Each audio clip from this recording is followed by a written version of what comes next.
this war, 'cause glory doesn't need a reason, friend. All right. Is this thing on? This thing is on. Hey, everybody. Thanks for showing up.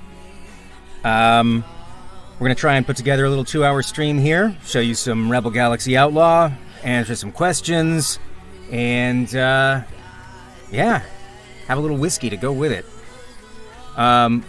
But before we get started, I said there would be silly hats. So, there's going to be silly hats. Let's see here. Now I have 3 silly hat options. One of them isn't so silly. 2 are from my 9-year-old daughter. There would be a source of enduring shame to me for the rest of my life, probably. But you guys get to pick that. So we're going to experiment. I'm going to see if this poll actually does what it says it's going to do. Let's give it a whirl. All right. 2 coins to pay or fare the rent. Poll coming up. You have 3 hat options. You're going to be using hat 1, hat 2, or hat 3. Now, I'm not going to cheat. These are done in ascending alphabetical order, so regardless of what you pick, I'm going to wear it.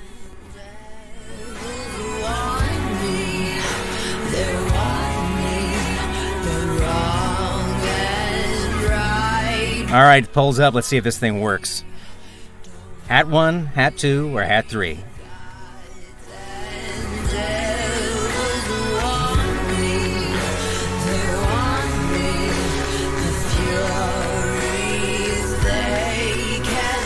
So what you need to do to enter the poll, just type hat 1, hat 2, or hat 3 into the chat.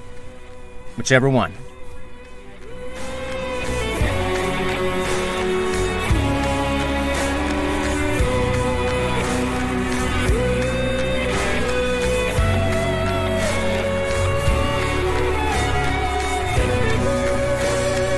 They're coming in. 17 votes. 20 votes. I'm going to show you the hats when it's all done, in ascending order, and I'll wear the one that wins. Oh man, we just had an upset. All right, I'm going to give it 10 seconds more. We're going to cut it off, and that's hat time. 9, 8, 7, 6, 5, 4, 3, 2, 1. All right. And the winner is hat 2. All right. That one's archived. Hat 2 wins. All right. I had 3 hats. Hat 1, F, is my old Flagship Studios cap. The only not silly option. Hat 2 was Hello Kitty. So this is what I gotta wear. And hat 3 was the squid. So Hello Kitty it is. I had to pre-filter these hats by things that I could cram over the top of these enormous headphones. There we go. Yeah, that works. It's good stuff. Only the most professional, and because I have to wear the Hello Kitty hat, I'm taking my first slug of whiskey now. Thank you all for your assistance. All right, let's switch to the actual game here. All right. So, Rebel Galaxy Outlaw. Here we are at the start of Rebel Galaxy Outlaw. Now, I did a sound test last week where I just wanted to make sure this worked, and I played for about 2 hours. And unfortunately for anybody who was here before, I'm kind of going to redo that. I'm going to fast track it a little bit. I'm going to start in casual mode, which basically means I get more stuff so we can get moving a little bit faster. But I am going to change things up as we go along. And I've got a separate save set up that's later in the game with another ship.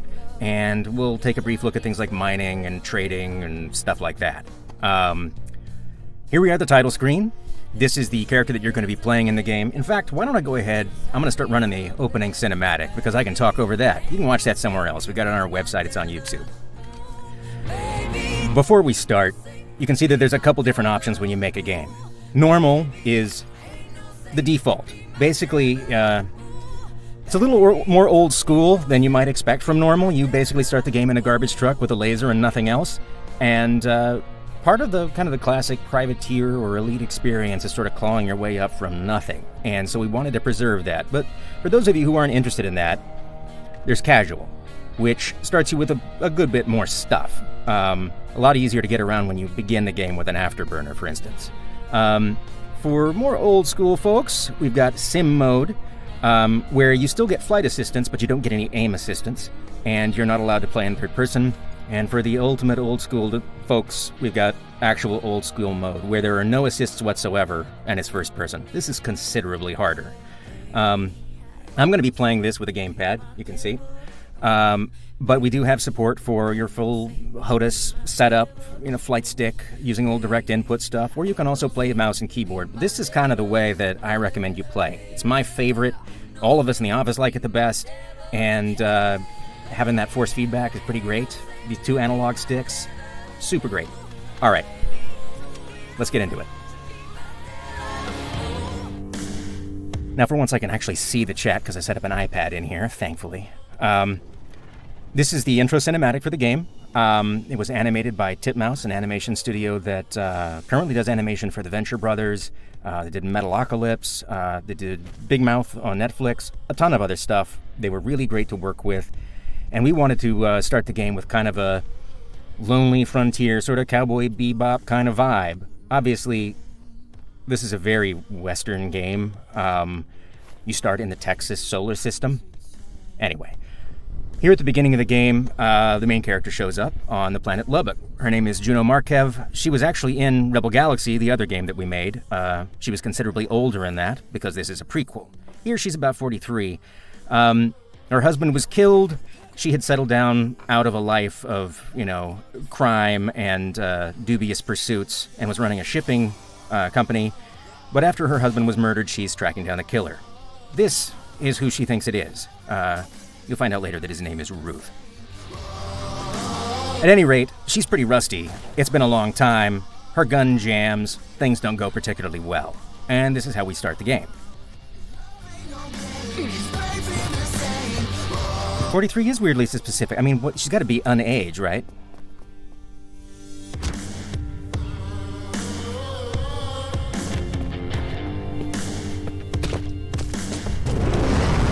Gotta get into space, shoot some stuff. Sorry I'm talking over this, but you really can watch it somewhere else.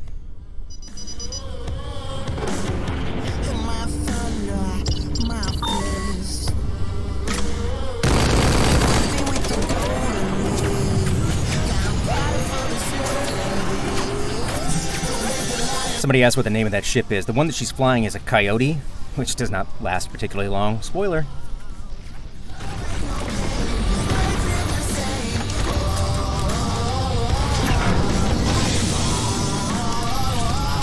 What headset do I use? I'm not actually using a headset. I'm using Studio Monitor headphones. These are Beyerdynamic DT 770s. How many music tracks? Oh gosh, I feel like it's about 400. There's close to 24 hours of music in the game.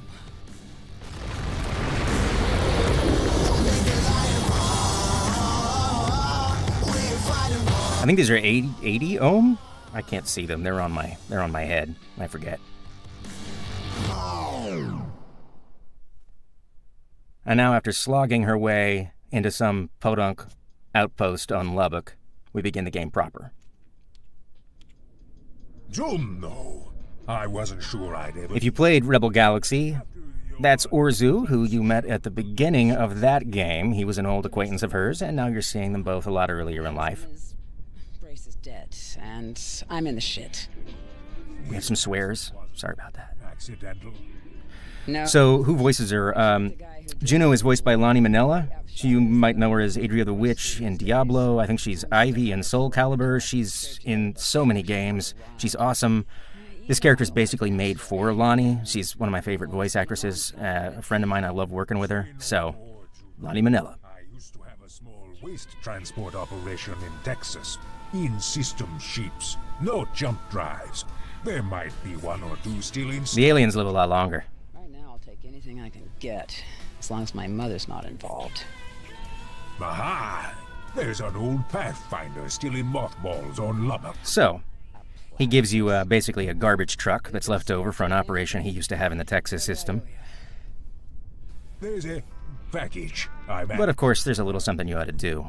If you could see your way clear to bringing it to me in Nevada, we could consider ourselves square. I can do that. How did Orzu forget to speak English 30 years later? We love to retcon here, you know, seriously.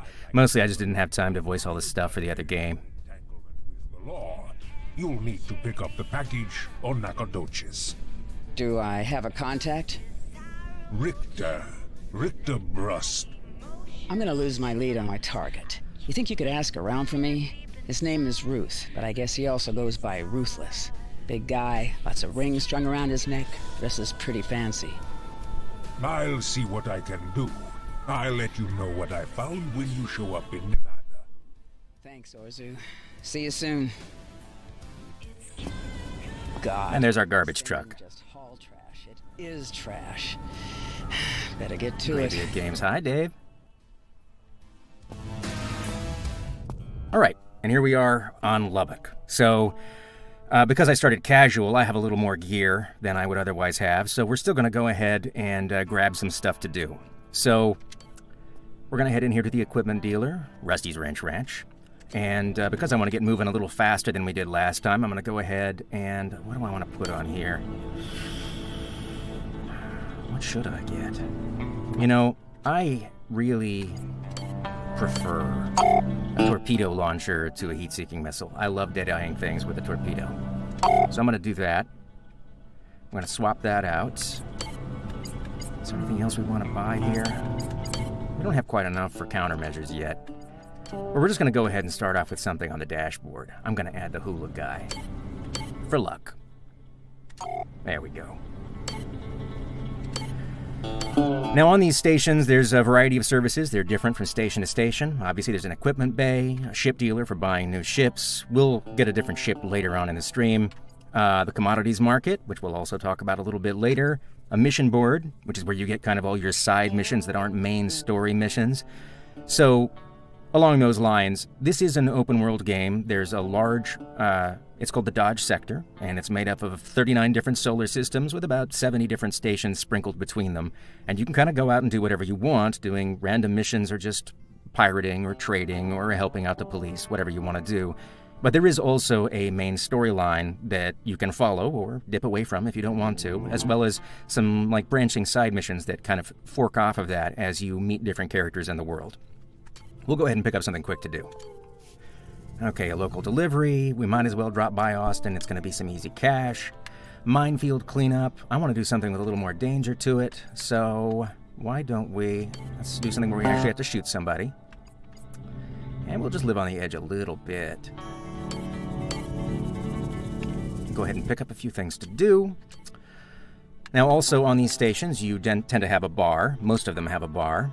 The bars have also different activities and services depending on where they are. This one has an arcade game that I can play. I can play a game of 8-ball. You can wager when you do that. Some of the games actually have component wagers, so you can win a gun. In fact, we'll do that somewhere else maybe. We'll pick up that tracer when we head over to Nacogdoches. Let's see here. You can, of course, talk to bartenders. Take a seat. Just passing through. Hey, Lonnie. Hey, what's the scuttlebutt around here? There was a rumor going around about something stashed out of the way. Now, I got a rumor, and that guy, you can see that's added to my notes. When things get added to your notes, you can check them on them later. They're not actual missions, but they usually give you some coordinates to investigate. It's kind of a treasure hunt sort of mechanic. You can also ask for bounty information about freighters that are flying through the area, or just kind of like general news and advice. I'll drop in. Thanks for coming in. You take care out there. And then whatever radio station you had selected is playing in the bar. We'll play some games later. For the time being, though, let's get into space. We've sat down here long enough. Here we are on Lubbock. We're going to go ahead and take off.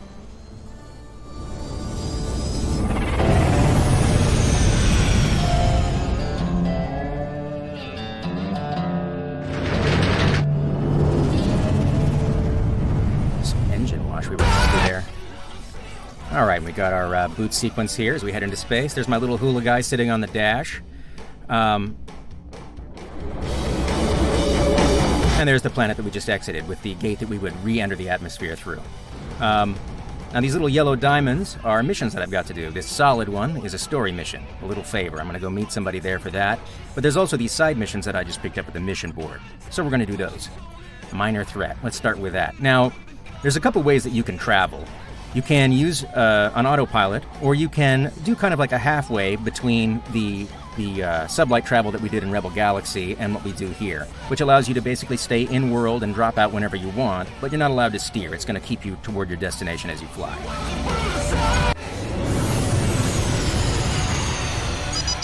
Pilot disengaged by distress signal. Now, we came across a distress signal. We really... I don't feel like I should do that yet. Let's actually get some cash and pick up a gun first. Destination reached. Well, look. Can I expect Wing Commander Privateer references in this? Well, it says G. Burroughs was here on the title screen, so there's that. So we've arrived at a mission destination. What I'm going to do, you can see it blinking here, is scan the area. And that will always flag mission important stuff. So I've got an afterburner because I started on casual, so I can approach these people right away really fast. And since I bought those torpedoes, oh, that's so satisfying. Plus, that guy had a bounty, so that's nice. Little extra cash that I picked up. Now, if you don't know anything about this game at all, you notice that I'm not even looking at it right now and I'm flying toward him vaguely. It's because we have something called the auto pursuit trigger. It's basically a flight assist that effectively gets ships on the screen. It doesn't guarantee you a shot. It doesn't put their lead reticle right under yours, but it does keep you from getting lost. And the real aim is to kind of get rid of those constant, never-ending turning battles and old space sims that I frankly find pretty tedious. But again, there's a mode for people who don't agree with us and want to turn it off. But I think it makes the game hugely more accessible and frankly a lot more fun.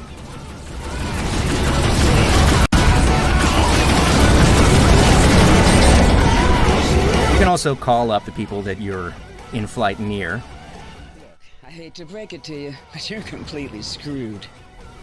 Look, I ain't got time for this. Oh, she's going to try and run. But I'm not going to let her. Mission complete. All right. Now, there's some cargo that she dropped. But I can't pick it up right now because I don't have a tractor beam. We'll have to pick that up. All right. One mission completed. I'm going to go ahead and check my finances here. So I've got 7,000 credits. You can see our very, very high-tech PDA, which has a CRT and probably weighs 30 pounds. It's called the Amigo. But you can also check the status of individual components on your ship. See, I got a little bit of damage up here to my thruster and my laser and my armor. I can check my mission log and deal with those missions. My cargo hold, I have a steel delivery, and this is earmarked for a mission because I picked up that mission back on Lubbock. And then there's that rumor that I picked up when I talked to the bartender. Anyway. But let's take a look before we head anywhere at the solar system we're in. So we're going to go to the local map. So this is the Texas system. And here's Austin. And here's Amarillo. And here's Nacogdoches, which is a town that I grew up in. And then here's Lubbock, which is where we started. And then there's a Caballeros filling station. We have gas stations. We'll drop by one later. But I can also check the sector map. So these are all of the solar systems in the Dodge sector, and these are the connections between those systems. So we're starting right here. Like I said, there's about 39 of these. All of these little white lines are jump gate routes that you can use to travel from place to place. The red ones are risky jump gates. The jump gates are starting to fall apart, so you can incur damage when you head through those. At any rate, we'll do that later too. You'll also see that this is all gridded out, and there's kind of a coordinate system. So when I go treasure hunting, I use that to kind of zero in on where I want to find stuff. And you can kind of zoom all the way down in here. The world is fully contiguous, so you can kind of look anywhere in a solar system if you want. What's here? I don't know. It's an asteroid belt, and it looks like a mining facility.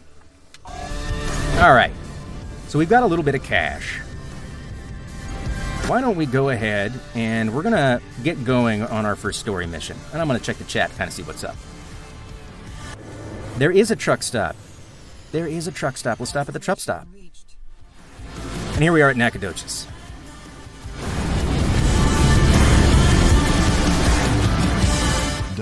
Request received. Automatic landing sequence initiated. Oh, I love the sound of that. This is also a good time for me to take a sip. Oh, yes. There we go.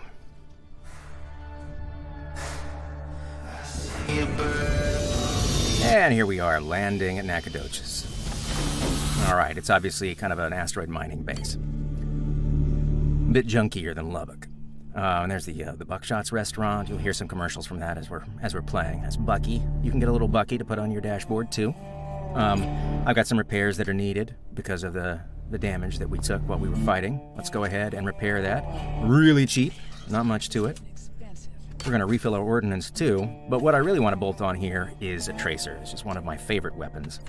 It's a kind of an accelerated slug weapon. It doesn't require any power from your central power systems, but it does have like a reload where it has to spin up and add a new drum after you expend all the ordnance. So we want that because it's great. All right. We're going to go ahead and head into the bar.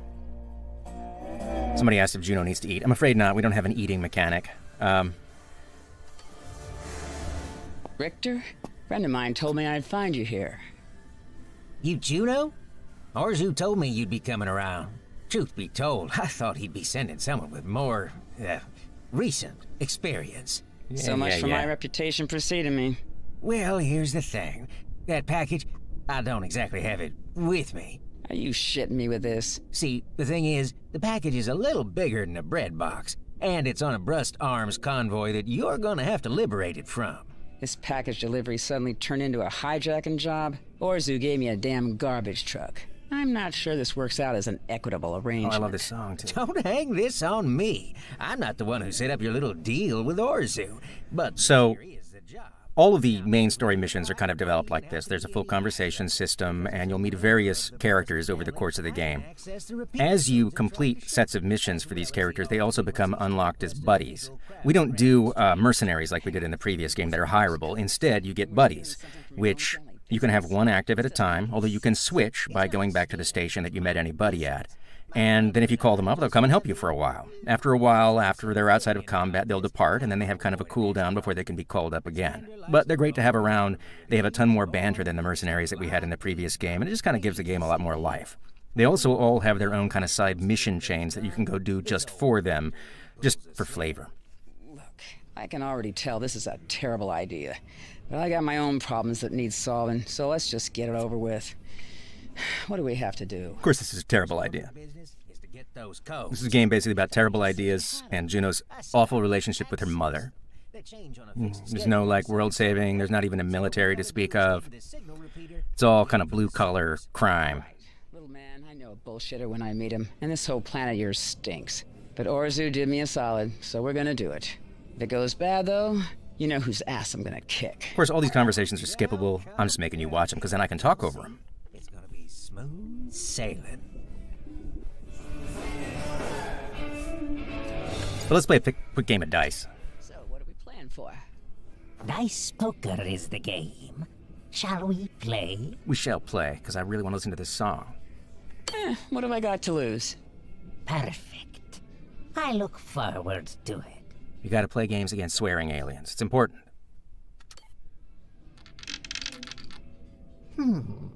Just a pair? Oh, he's only got a pair, too. Let's just roll them all. 3 of a kind. 5. Oh, you're kidding me. Jeez. Well, then I'm doomed. Of course he stays. Yeah, it went really well. Fret now. I've plenty of time to let you try to win your credits back. Yeah, no thanks. I'm out of money. Sorry. Ah, well. Sevro condisci, as they say. Wealth is wasted on the cautious. All right, well, after that spectacular success, why don't I go do some more stuff? We still got some junk in our cargo hold to deliver, too. Maybe we'll do that first, and then head over and do that mission for Richter. So, someone is asking a little bit further up the chat if they're guilds. While we're here, I guess I'll take a look at that. We have a Mercenaries Guild and a Merchants Guild. They're not at every station. The Mercenaries Guild's missions tend to be more merchant-based, and the Mercenaries Guild has a lot more bounty hunting and high-risk strike kind of stuff. We'll join one of those guilds when we have any money whatsoever.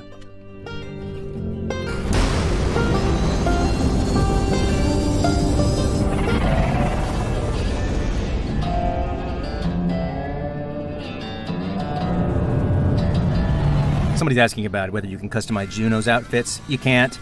It's probably not going to happen either. We put all our customization eggs into the ship basket. So, we've got radio this time out. We really thought the soundtrack in the previous Rebel Galaxy was pretty great, but it was relatively limited, and we really wanted to go considerably farther with it, and we didn't want it to be so one note. So, there are 7 radio stations. This is the classical station. Kind of more of a pop, EDM vibe. Country. A little more metal. The Latin station. And Backbeat, which is a lot more eclectic and big band and Dick Dale. A little weird. And then you can also turn the radio off, and you'll get a dynamic soundtrack that's similar to the previous game. Now, if for some reason you don't like the music that we made or that we licensed, and you want your own, you do have the ability to add a custom mixtape channel. And you can also still customize all of the dynamic soundtrack if you feel like it from the launcher. Each one of these radio stations has their own DJs, their commercials, and I think I said earlier, it's getting close to 24 hours of music at this point. There's a lot. We really like our soundtrack. All right, we were delivering some stuff to Austin, but let's go... Yeah, let's go use this tracer and blow up some dudes first. Don't make this too easy now. Oh, I'll do my best not to. Now, you can also play in third person, if you like, as long as you're not playing in one of those kind of more hardcore simi modes. If you need kind of that situational awareness, or you just want to see the butt of your ship all the time for some reason. Woo. I'm getting a little damage in my cockpit there, you can see. Because this guy is considerably nastier than the other ships that we were messing with. Sending you straight to hell. Let's antagonize him. Oh, my glass cracked. This was a high-risk mission that we picked early on. But we've taken out the worst of them, I think. Yep. Look, I ain't got time for this. There we go. One more.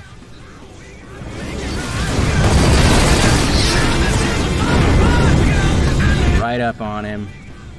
Now, you can also manage your power allocation, so I'm going to push my engines a little harder since I'm in a garbage truck and try and catch up to him. Get right on his butt, and... just unload. Oh, and then he swore at me. But he's very dead. We're going to reset our power allocation here. So this radio menu has all kind of like the secondary things that you might want to do. You've got scanning, targeting the nearest station if you just want to get there, a tactical targeting mode, which I'll show you at the next battle we get into, a photo mode, which we'll check when we've got some cool explosions. There's also a film capturing mode where you can capture clips, and it'll remove any non-essential UI so that you look extra cool and do kind of near depth of field effects, and then it'll save those off if you want to share them for some reason.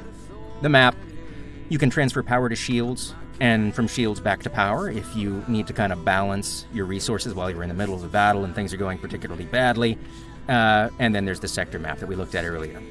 You can also see down here that there's kind of like a morality meter that's tied to how you act, because in this game you can go full pirate if you want to, and there's a whole set of pirate-specific missions, and you can duck at pirate bases, and you can just be an ass. Or you can kind of cleave to the side of good and righteousness and be nice to police.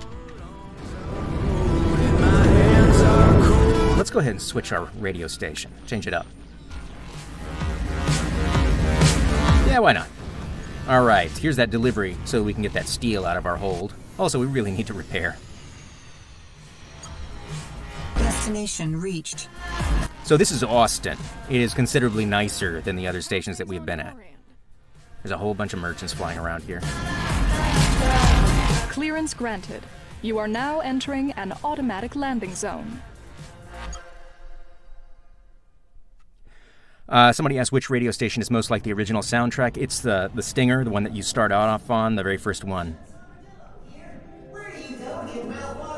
Objective complete. Cargo removed.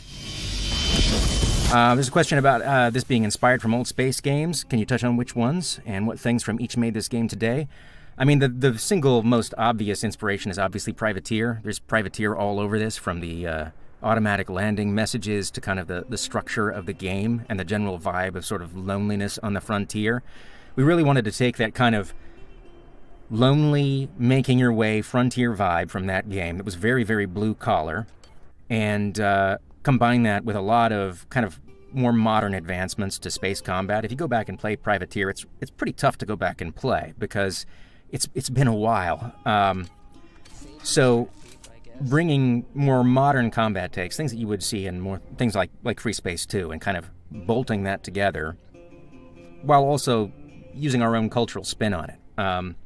It's very much kind of Rust Belt and down, Southwest, very 70s sci-fi vibe overall.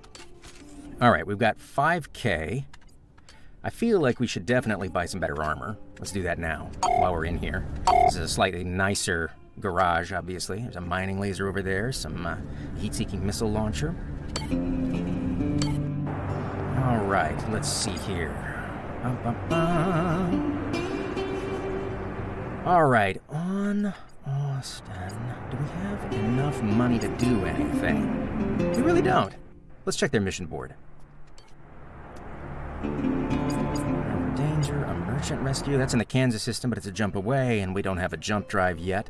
Pirate siege at Lubbock. Well, there's a lot of cops there, so they'll probably help, which is probably why it's so darn cheap. And, let's get this merchant rescue. You bet. I don't really want to patrol a bunch right now.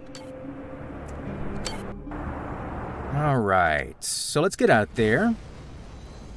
Let's do Richter's mission. Let's move things along.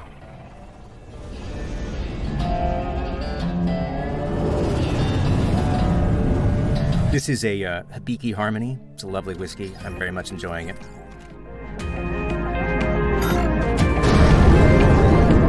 All right. And because it's solid, we know that this is Richter's mission. And when we hover over it, you can see down there on my multifunction display that it tells me which mission we're talking about. You can cycle through these displays, so you can look at your weapons loadout, or your message log, or what have you.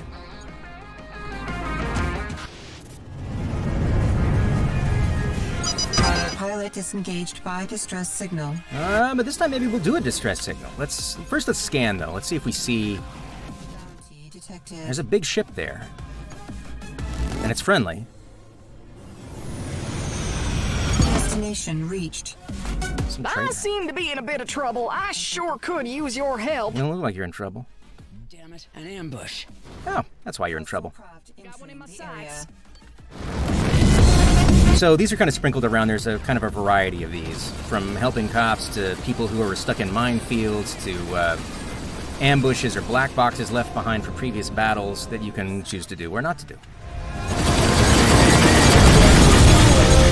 No! Fortunately, this merchant has helped me out a little bit. He actually has turrets mounted to his cap ship.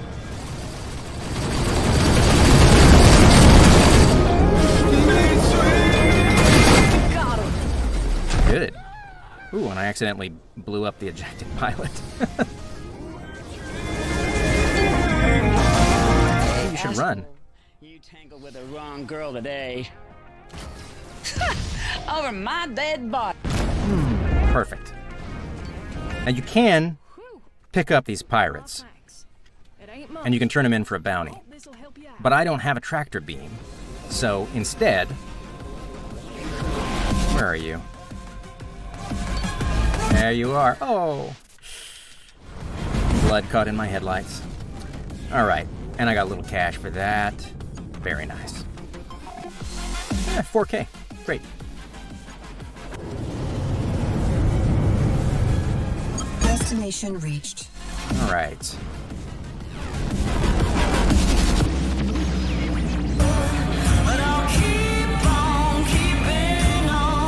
Craft inbound. Here comes Richter. There's an awful lot of firepower around this thing. Well, it is a brushed arms outfit. I mean, weapons kinda are our thing. These aren't gonna spin up and start... So the reason Juno can steer when both hands are up is because she has knees, obviously. No, the software key will keep it from reading as a hack. It should be just fine. Of course it's not going to be fine. Nothing is ever I'm fine. uploading the key now. This'll only take a minute. So you can see my progress meter there for his hack. Now I have a color-coded radar, so I can see whether threats or not. But if you start in normal mode, you start with a piece of junk that's basically a potato, and everything's just gray. God damn it. But we're Just playing what I fancy. Shit. Xander must have had him update the defensive software. That asshole. Richter's brother is infinitely smarter than Richter. Hang on, I can fix this. Damn, I can't shut down the turrets. Just dodge. Dodge them. Yeah. Easy for you to say.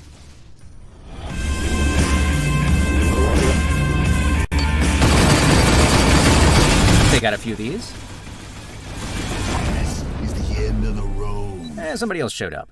Hostile craft Who the entering hell are the these area. guys?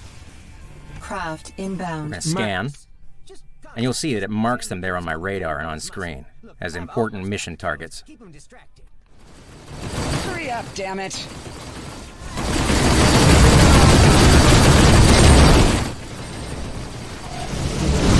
Fortunately, we've got some pretty good stuff at this point. Or at least reasonable stuff.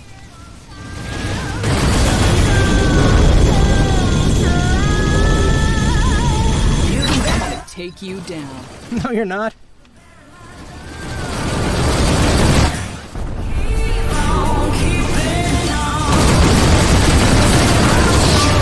Now, if you are kind of like an old school simmer, you're going to probably be wondering why I'm not like locking targets and switching targets. And it's basically set up to automatically prioritize based on threat and distance and kind of context. So in general, it'll pick targets for you. If you don't like that, though, there is a way around it, which I'll show you.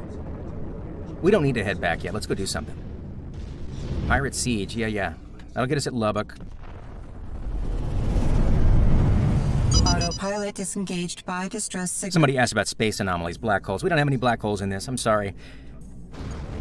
Oh, another distress. I don't want to listen to a commercial. Come on, let's hear some music. She doesn't want to either.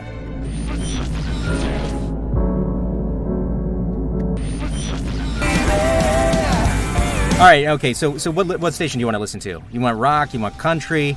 You want kind of electronic? You want kind of the big band? Somebody say something in chat, and I'll pick it. Somebody's asking about pirate bases you can visit. Yes, there's a bunch of pirate bases, and when you go pirate, you can actually dock at those. I see a lot of big band, jazz, stinger, big band, rock is the only music. This was a terrible idea to ask this way, wasn't it? Just truly awful. I should have polled. Whatever, I don't really want to stop. I see a lot of... You guys are not helping at all. All right. Anything but country. All right, we're going to do... I see enough for... And here's the big band. You asked for it.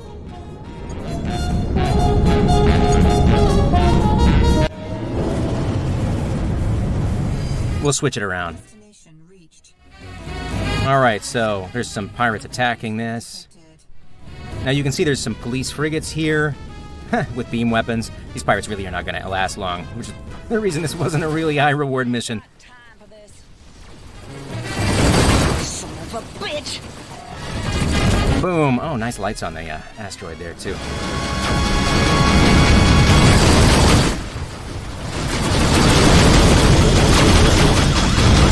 You can actually hear the sirens from the cops, too, because we're all about that realism. Bogey down. Now, the cops will scan you for contraband, so you have to be careful around them if you're selling nasty stuff on the sly, although you can choose to turn it over from your radio. Also, if you help out the police, you can actually get kind of a nice status with the police where they'll kind of look the other way and generally be more friendly toward you overall. All right, so let's go ahead and dock with Lubbock since we're here. Docking request received. Automatic landing sequence initiated. Somebody said that the stream froze up, but they only have audio. Is everybody else okay? Sound off? Sounds good. Okay. So far, it seems like everybody's fine. All right, cool. Good to know. I don't know. This hat is remarkably hot. I don't think I thought this through. All right. So we got 7K. That means that we can get ourselves a tractor beam, which we sorely need. Now, we haven't played any pool. We really ought to play pool, right? You know, because we did that in the last stream, but we haven't done it here yet. Where do we want to play pool? Should we play pool against an alien, though? Or should we just play pool here? Yeah, we'll play pool against an alien. No. I really want that. We're going to go to Amarillo and play pool. That's what we'll do. I'm just going to mutter on stream for you. But while we're here, let's check this mission board real quick and see. Oh, miner's defense. Let's grab this while we're here, since these are a little different. Oh, this is a jump away. I can't do that. Both kind of far away. We'll just do that one. All right. 6:40. So when we hit 7 o'clock, we'll do like a first giveaway. And then we'll do another one at the end. We're going to muddle through it. Bear with me. We will play Asteroids later. I'm sorry, Starvenger.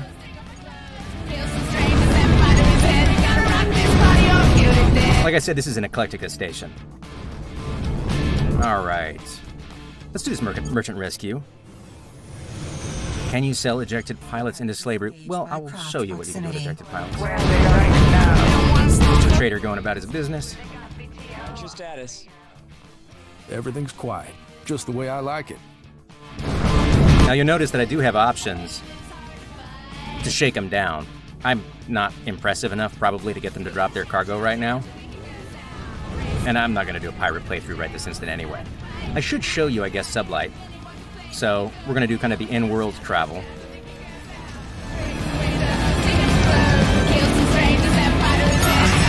And then it just pulls you out when you get close. So you can kind of stay in-world the whole time, and you can drop out if you see something you want to do along the way. There's this merchant that we're supposed to protect. You can see there's actually 2 merchants. You can see these blue crosses on them. This seems like a good time to show you the targeting mode. So if you're getting overwhelmed and you want to see what's going on, there is an isometric tactical mode where you can kind of cycle through all your targets. Zoom around. Oh, hey, this one even has a bounty on him. Figure out who's attacking who and what you want to prioritize. Now, there are no bombers that I can see. These are all jackrabbits, which are little crummy fighters. So I don't have any huge threats in this to worry about. Also, there's some cargo that was left here with gold ore in it. That's good. We want that. So we got to remember to pick that up. For the time being... Oh, there's a policeman here helping me out, too. Let's go ahead and just target somebody. I need some action music, though. I'm sorry, folks. Yeah, that's all right. There we go. Damn! Oh, you clipped it.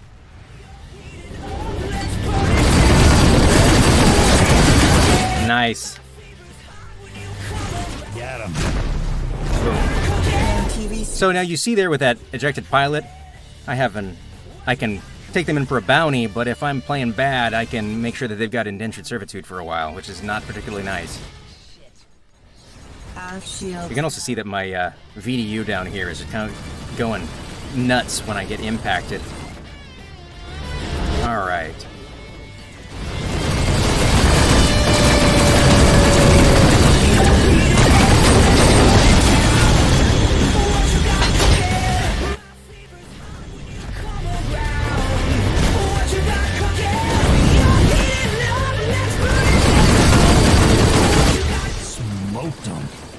Good. Might as well give me a hand, right? This is too damn hot for me. No, you're not getting away. Now let's take a photo of that. So there's a full photo mode where you can swap between targets. Let's go back to me. All right. And you can kind of move your camera around. Let's get over to this cool explosion. There we go. You can also kind of advance frames so that if you want to get it just the right spot, You can do that. You can do everything from messing with your field of view to rolling your camera. You can turn on and off depth of field effects. You can mess with your focal distance, your aperture. You can mess with the camera glare. You can really blow out your bloom intensity if that's your thing. There's also various different color grading options that you can use to assemble the perfect shot. A little noir there. It's not a particularly great color there. Ooh. And then snap one off. Let's pick this guy up. There, we got him. It'll automatically turn him in for a bounty when we return to any station. Well, any non-pirate station.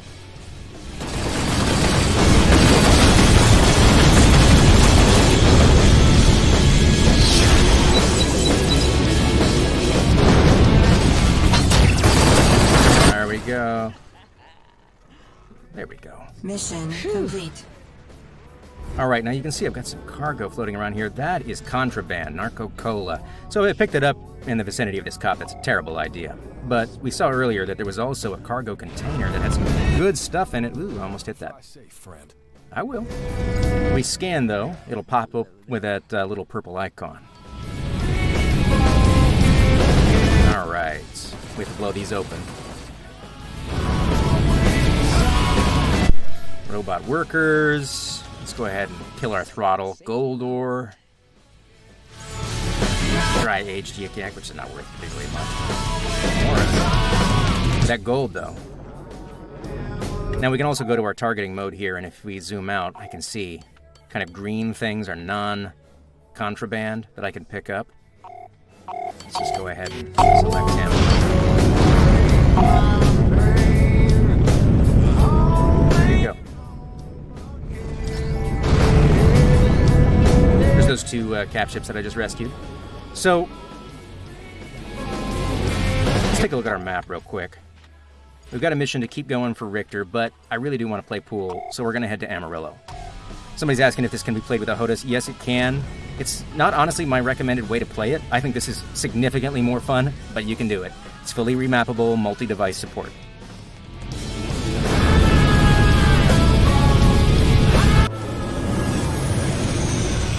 We'll talk about 3D printed space garbage trucks here in a little bit. We'll do a little painting, too. I crammed my Wacom tablet in here. You would not believe how much crap is in this booth. Clearance granted. You are now entering an automatic landing zone.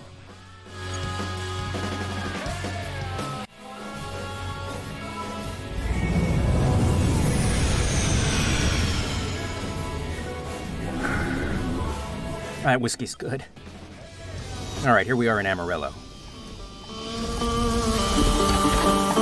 And you can see the criminals were removed to detention, so I got a little bit of cash for that. 250 credits, not a lot.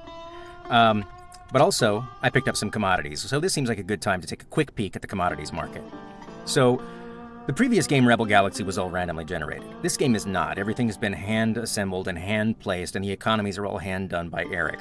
So, it's a lot easier to kind of figure out trade routes and decide what you're going to do. It's just a lot more purposeful and less soupy. So up here at the top, I can see what I've got and what they produce.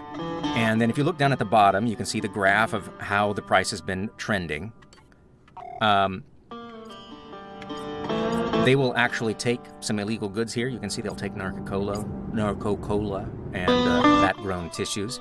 But the other thing that you can see down below is that you can see historical prices, and you can also see previous purchases and sales that you've made and what price those were at. So if you're trying to plan like a trade route, this information makes it a lot easier to do that. And it tells you how old that information is so that you can, you know, if you were there 40 days ago, maybe this isn't really actionable at this point.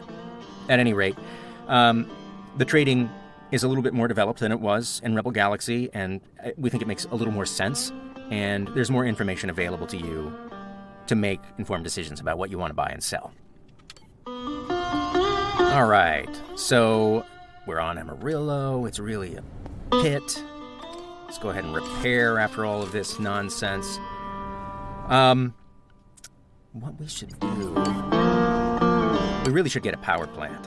So the ships all have kind of like a combined power system. So your guns and your afterburners and any passive energy required from your shields or your radar all come from the same power system. It's all linked together, which is why weapons like tracers and MGs are useful. They have a long reload, but they don't draw from power. Your power plant boosts how much power you can produce. And you can see up at the top here, it's kind of like the space meter on like an iPhone, like for your available space. You can see which things are consuming the produced power from my current power system. So shields are obviously the lion's share. A little bit goes to my fairly nice radar. And I don't have any weapons that have any passive drain right now. They only consume when they're being fired. Let's see here. We gotta change out our flare. We're gonna go ahead and get a little Burt Reynolds. Burt is not gonna ship with the game, I'm afraid. Just a little Burt Reynolds.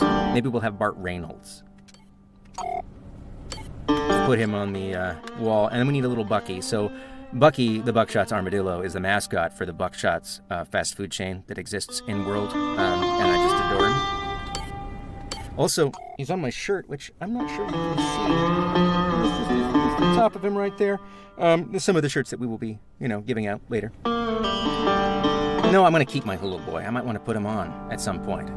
While we're in here, though, we've got my buddy Eka over at Outer Loop. We've got we got Domini from Falcon Age, and I know that Max is probably in the chat here too. We've got the Forged from Torchlight Frontiers. There'll be some more goodies coming in here, but all right. But I said we were going to play pool, so we should probably do that.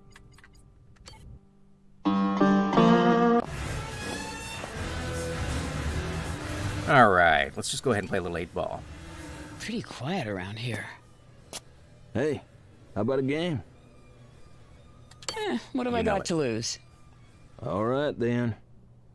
So we have fully simulated 8-ball, varying wagers, lots of different opponents. You can hear the DJ for the grinder. That's Susan Dalian. She's awesome. There's also a fast forward here, so I'm not going to make you suffer through all of the resolution of the queue. Haha, the side pocket's never a good idea.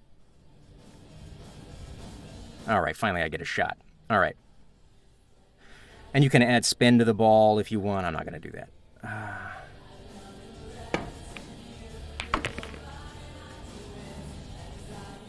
I'm just glad he didn't work the table with me.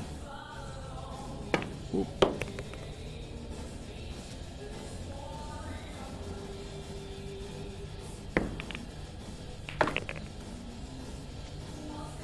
Maybe I can run the table. It's not going to happen. It never happens. There we go. Although, I don't know. Yeah, but that 8-ball's in such a terrible spot. This is not going to go well. Yeah.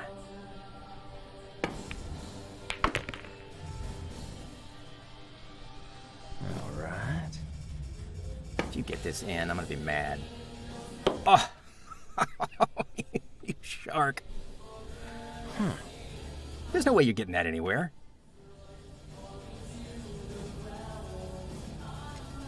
Wow, you put the 8-ball right in my way.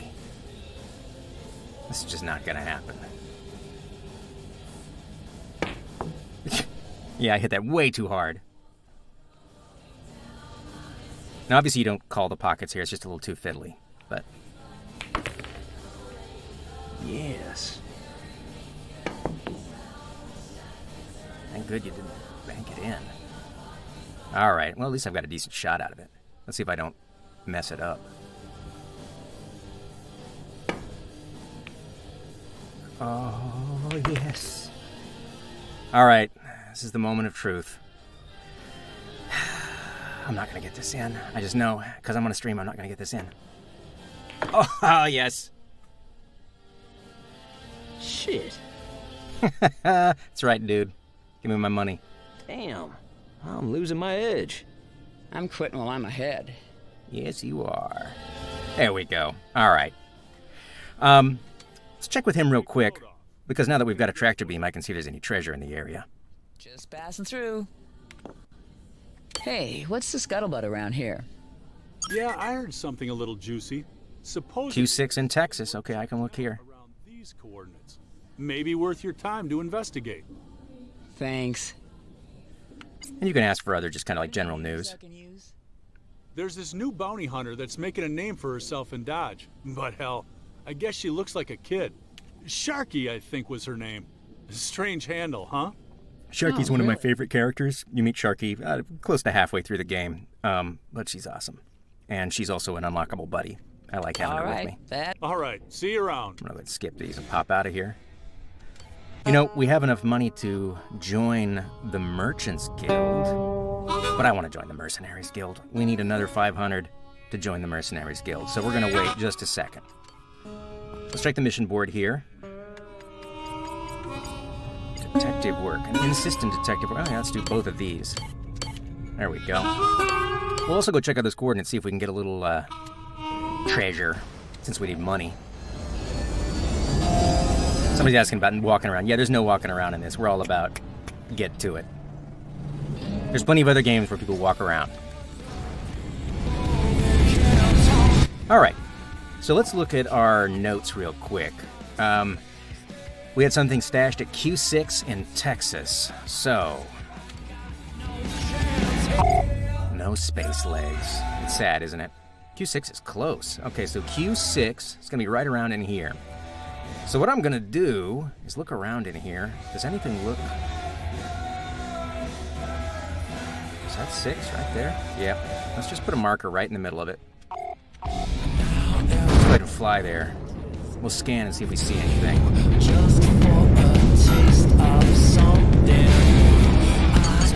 Jack our engines up. There's Bucky on my dash and the Bandit on my wall.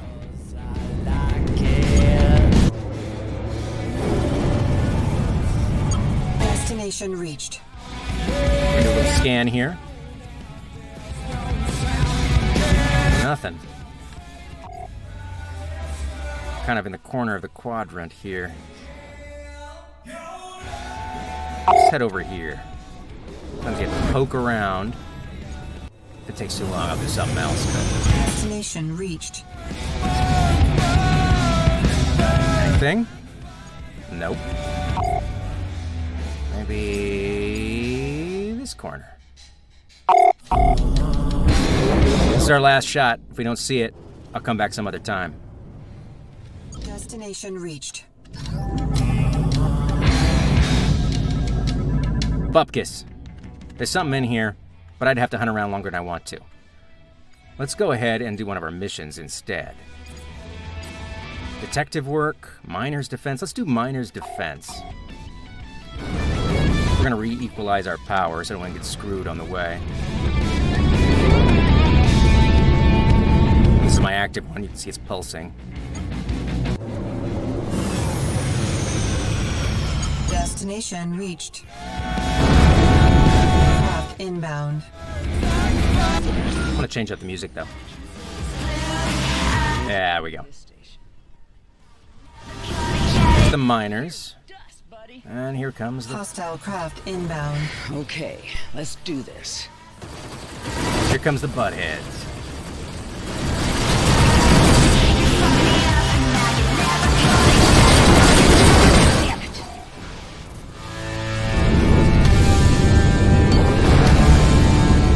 Ooh, iron ore. Those miners are mining. I'm just going to steal their stuff while I protect them. Ah, I didn't lead it hard enough.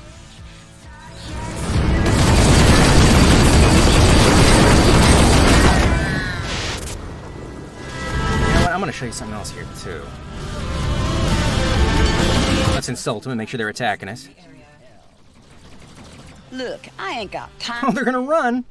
Oh, well then. I was going to take you out. Oh, but here comes some more. Let's take a look and see who came in. So we've got a Hellconey. Those are a little nastier. And an Ads. These are bombers, so they're more likely to be taking out our miners. We want to prioritize those. And we're going to try and insult them to make sure we change who they're attacking. Embrace the night. They're Corians. Missile inbound. Bogey down.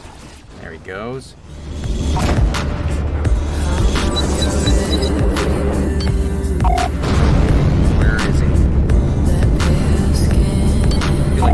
right there. Yep, there he is. Miners trying to hold their own. Now later on you run into some of these that have turrets on the rear that are considerably nastier. These tracers just kind of tear them up, though. They're very slow turners, so if you can get behind them, they're mostly nasty if you've got multiple of them focused on you. Somebody's asking about multiplayer. Yeah, there's no multiplayer. I'm never making another multiplayer game. I'm trying to tractor up my ore.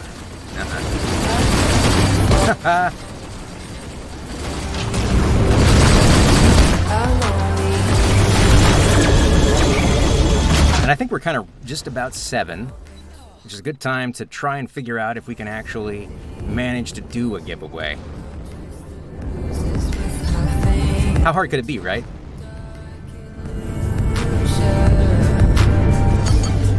Zone's up. Oh, there's another miner over there that he's attacking. Mayday! Mayday! Requesting help from anybody in the area. I see that.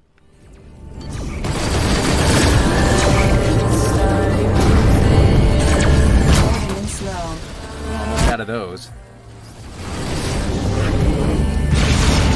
It's empty. Better make it count. There we go. I think that's the last of them. And since we're just about out, it's a good excuse to drop by Caballeros. We'll hit the gas station. There are space gas stations in our game because it makes total sense. But we got pulled out. Now, I'm going to try and get them to leave me alone. Now, you see, I also have an option to drop my cargo, which significantly increases the odds that they will leave me alone, but I don't want to give it up. Perhaps we might. It worked. Good. Talking your way out is worth it, especially in the early game. Aft inbound. Destination reached. All right, here we are at the filling station. Welcome to Caballeros, the Texas Systems Fuel Fiesta. Pull forward, please.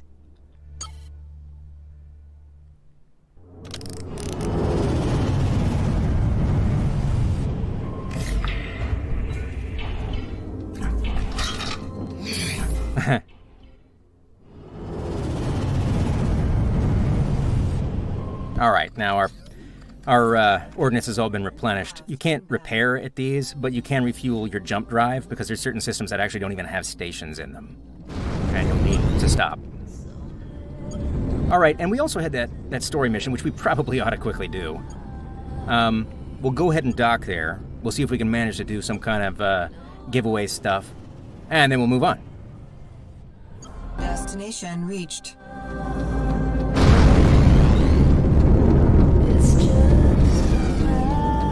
Dodge Sector Traffic Control, you're back in Nacogdoches.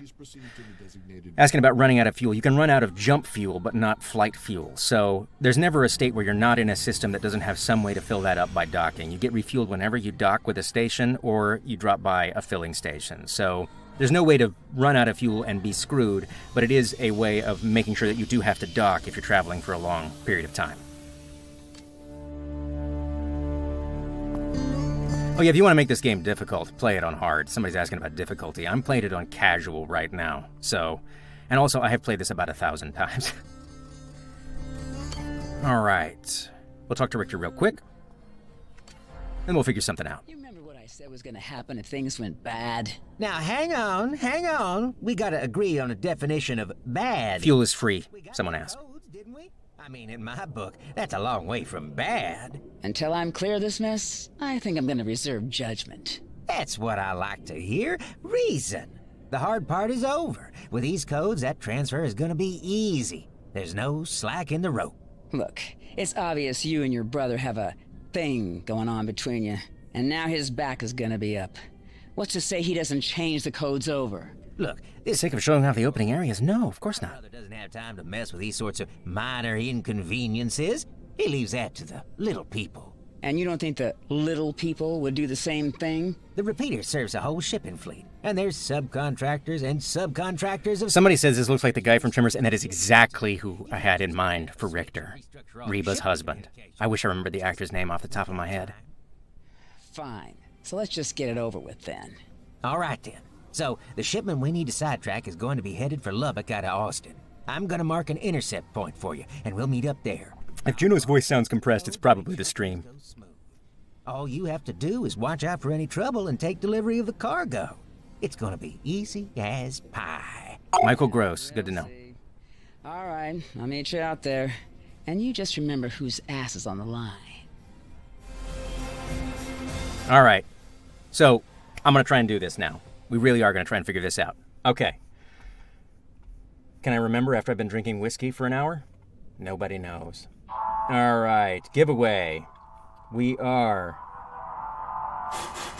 creating a giveaway right now. And to join this giveaway, once I create it, it should have sent an announce. We're going to be giving away some shirts, which have the artwork that's on the Twitch page right now, which is made by the comic artist Dave McCaig. It's super awesome. We're going to give away 2 of those right now.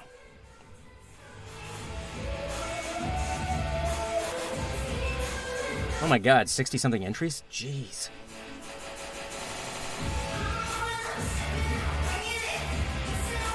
I'm waiting for it to slow down. 80. 90. You get to watch me dance with a Hello Kitty hat. It's good stuff. 100. Damn. How long am I going to let this thing run?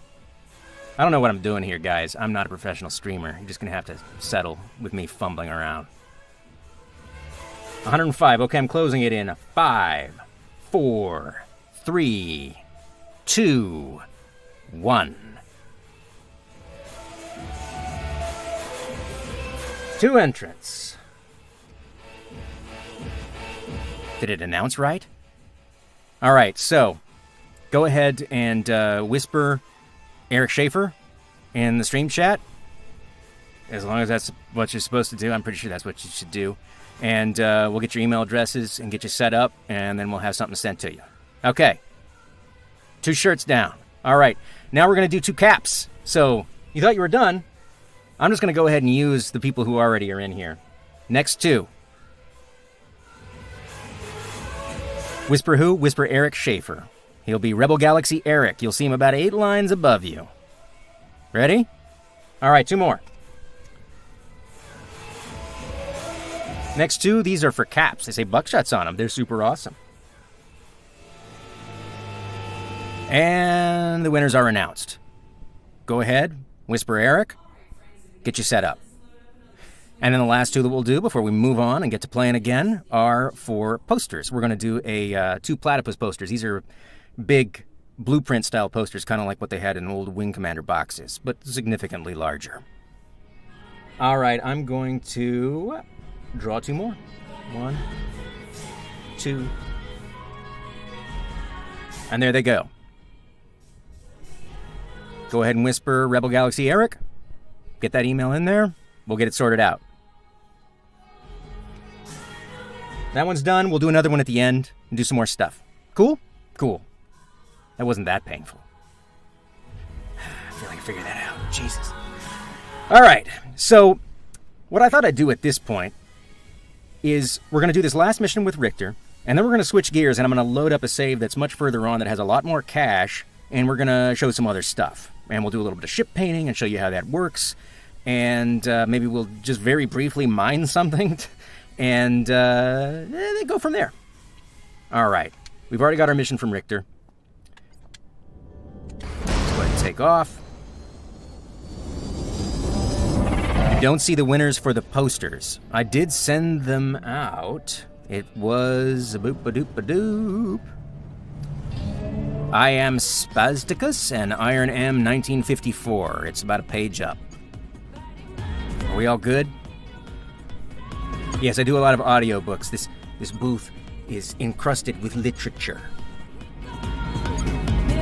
All right.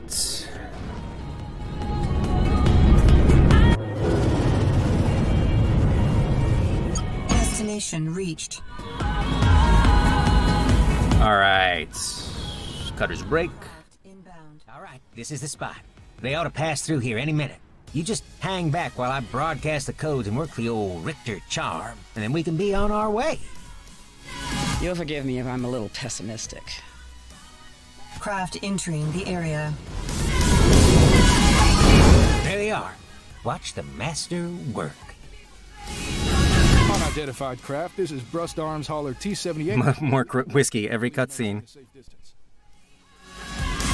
T-78, good to see you. Which is my command. This is Richter Brust. Looks like we have a missed shipment included in your manifest, and I'm here to correct Now, it. I'm going to do this now. You can cut your inertial dampening and fly backwards or sideways or whatever you want, which is actually really useful in capital ship combat or if you're strafing turrets, stuff like that. Or just if someone is behind you and you need to turn around and you don't happen to have a turret. Everything should be in order. Mandy G, and the Jackal is here to pump some... I'm 10-8 to my next stop. ...into your veins. One moment while we verify that I'm going to code. flip upside down. Yeah. All right. If you fly into the engine wash, it's kind of cool.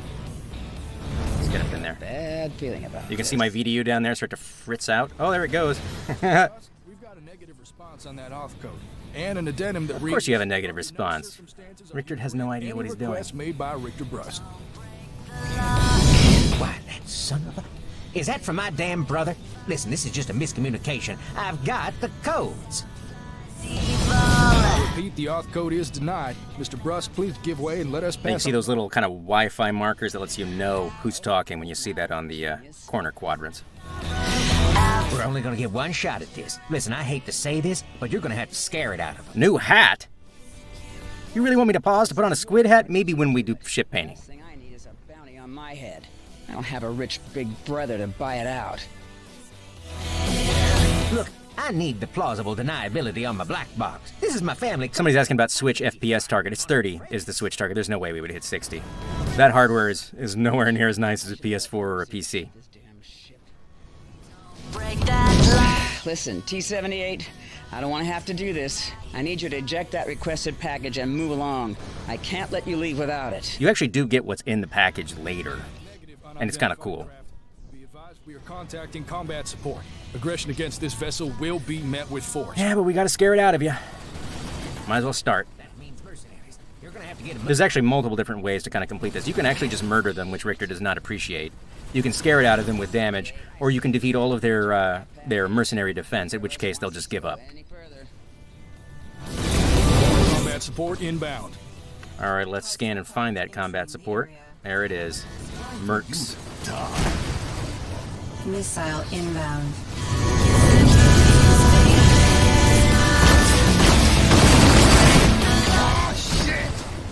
That's Damon Allums, is a voice actor who did that mercenary right there. Damon, if you're watching, there you are.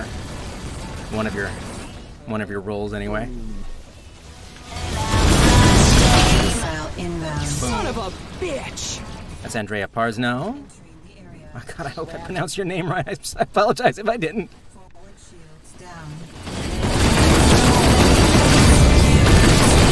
The end of the road, friend.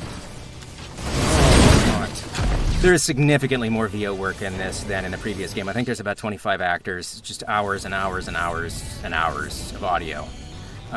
So many more conversations, and since they're two-sided this time out, and there are more characters, it was more of an undertaking. Time for you to die. Oh, I love this song. Look, I think we can work something out. That was perfect.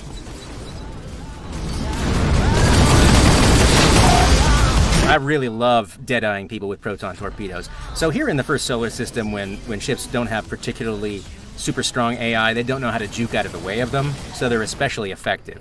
As you progress, they notice when you fire dumbfire projectiles at them, and they'll dodge out of the way.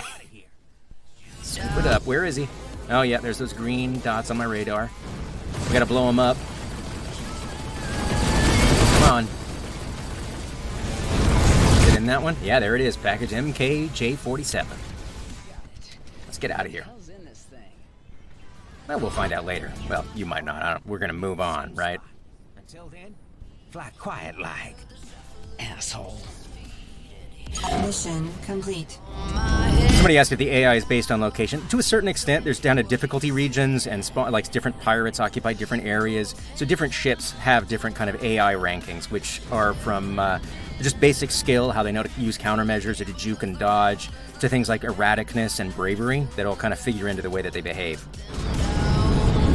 And I do want to just go here and talk to Richter before we go do something else, because I want to show you how buddies unlock.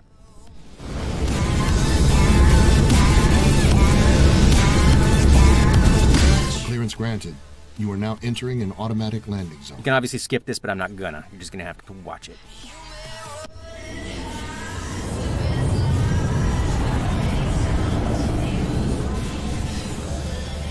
Says, does that mean if I ignore the storyline till I'm all tooled up, it would be harder? No, it doesn't. It's not an auto-leveling game. So if you want to go and work your way up to being awesome and then work your way through the storyline, that's fine. We don't care. The game is not designed to be impossible or like a ridiculous skill challenge just to beat the main story. There's side missions that are harder than the main story. So I am a little bit beat up, though.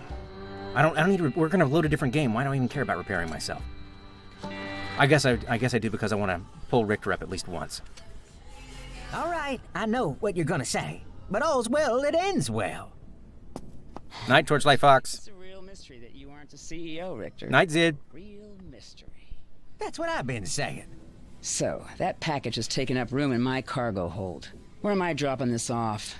Orzu's casino is in the Nevada system. Just skedaddle on over there, kick it out the back, and it's out of your hair. I wish I could say it's been a pleasure. Oh, come on now. You love my roguish charm. I gotta say, you're good in a scrap, and I'm not a bad guy to know. I know you're trying to fix up that hunk of junk. Tell you what, if I hear of anything you might be interested in, I'll let you know. There could be some credits in it. Uh-huh. See you around, Richter. So I've unlocked Richter as a buddy. So we're going to go ahead and I'll just kind of show you how that works before we load up another save and do some other stuff. I'm going to go ahead and repair and refill. Oh, but we're going to join a guild too, just because I'm going to show it to you. All right, so as I mentioned earlier, there's the two guilds. We're going to go ahead and join the Mercenaries Guild. And these are kind of like elevated and more lucrative missions that you can do. They're all kind of categorized by a kind of play style. So if you're more of a trader, you want to do Merchants Guild stuff. If you like to blow dudes up, Mercenaries Guild. This is a Mercenaries Guild, right? Am I interrupting anything? You're in the right place. Welcome to the local chapter. The Mercenaries Guild is the right move for anyone who wants to maximize their earning potential.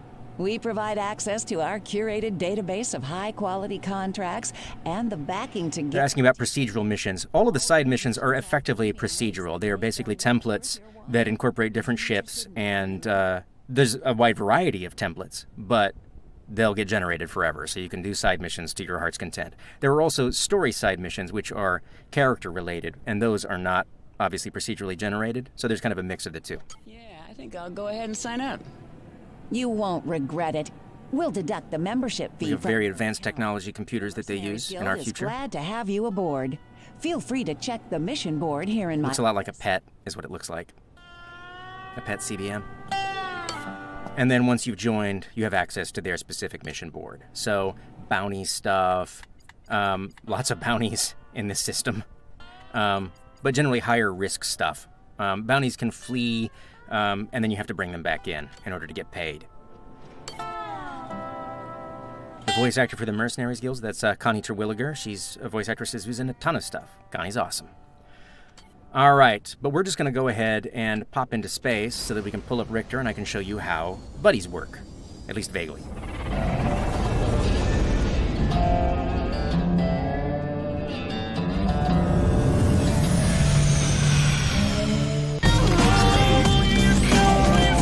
All right, so once you have a buddy, we'll talk about wanted levels later. You can see that he becomes available here on the right. I can call up Richter now. I'm looking for an assist. Can you make it out? Well, hello there, Juno. Why, yes, I suppose I could scoot on over and lend a hand. What are friends for? And then in a couple seconds, and you can kind of see the countdown, he'll show up. Hey, Juno, I sure hope you weren't pining away with... Oh, Space Game Junkie. Hi, Brian. Yes, we're going to check the Durston out. That's what we're going to paint on, and I'm going to show mining with it. So, PSVR support, I'm afraid not. There's not going to be any VR for this. VR makes me hurl. And also, a lot of the things in the game don't really lend themselves well. Making a VR pool game, and VR arcade games, and VR conversations, and all of the parts of the interiors of the stations that we don't have to show you when it's not VR is kind of a tall order. It's my understanding that Oh, hey, look, it's Richter's older brother. which rightfully belongs to Brust Arms, probably at the behest of my idiot brother. Hello there, Mr. Brust. I'm not sure how you found my comm ID, but... We gotta listen to this now. Please, Miss Markov, don't make the mistake of conflating either my tenacity or my resourcefulness with that of Richter. So, Spade Ninja 9, you actually can tune the audio ducking if you want for music. Also, have auto ducking going on so that you can hear me over the top of this. So, regardless of what your preferences are for music versus dialogue, you're going to be okay. Either compelling your cooperation or ensuring your elimination. When the time comes, you can decide which it will be.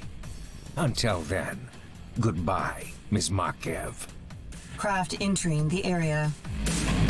All right, so now that Richter is here, you can see that you can actually ask Richter to do stuff. So it has kind of your classic Wing Commander free space style comms where you can radio and tell your additional wingmates to do what you'd like them to do. Form up on my wing. I'm on it. Let's, is there something we have? Detective work. Well, I don't need you to watch him fight. Here's what we're going to do. We're going to go ahead, we're going to load up this other game. Let's look at some other stuff. Somebody's asking about how many buddies you can have at once. You can have one buddy at a time. So you switch your active buddy.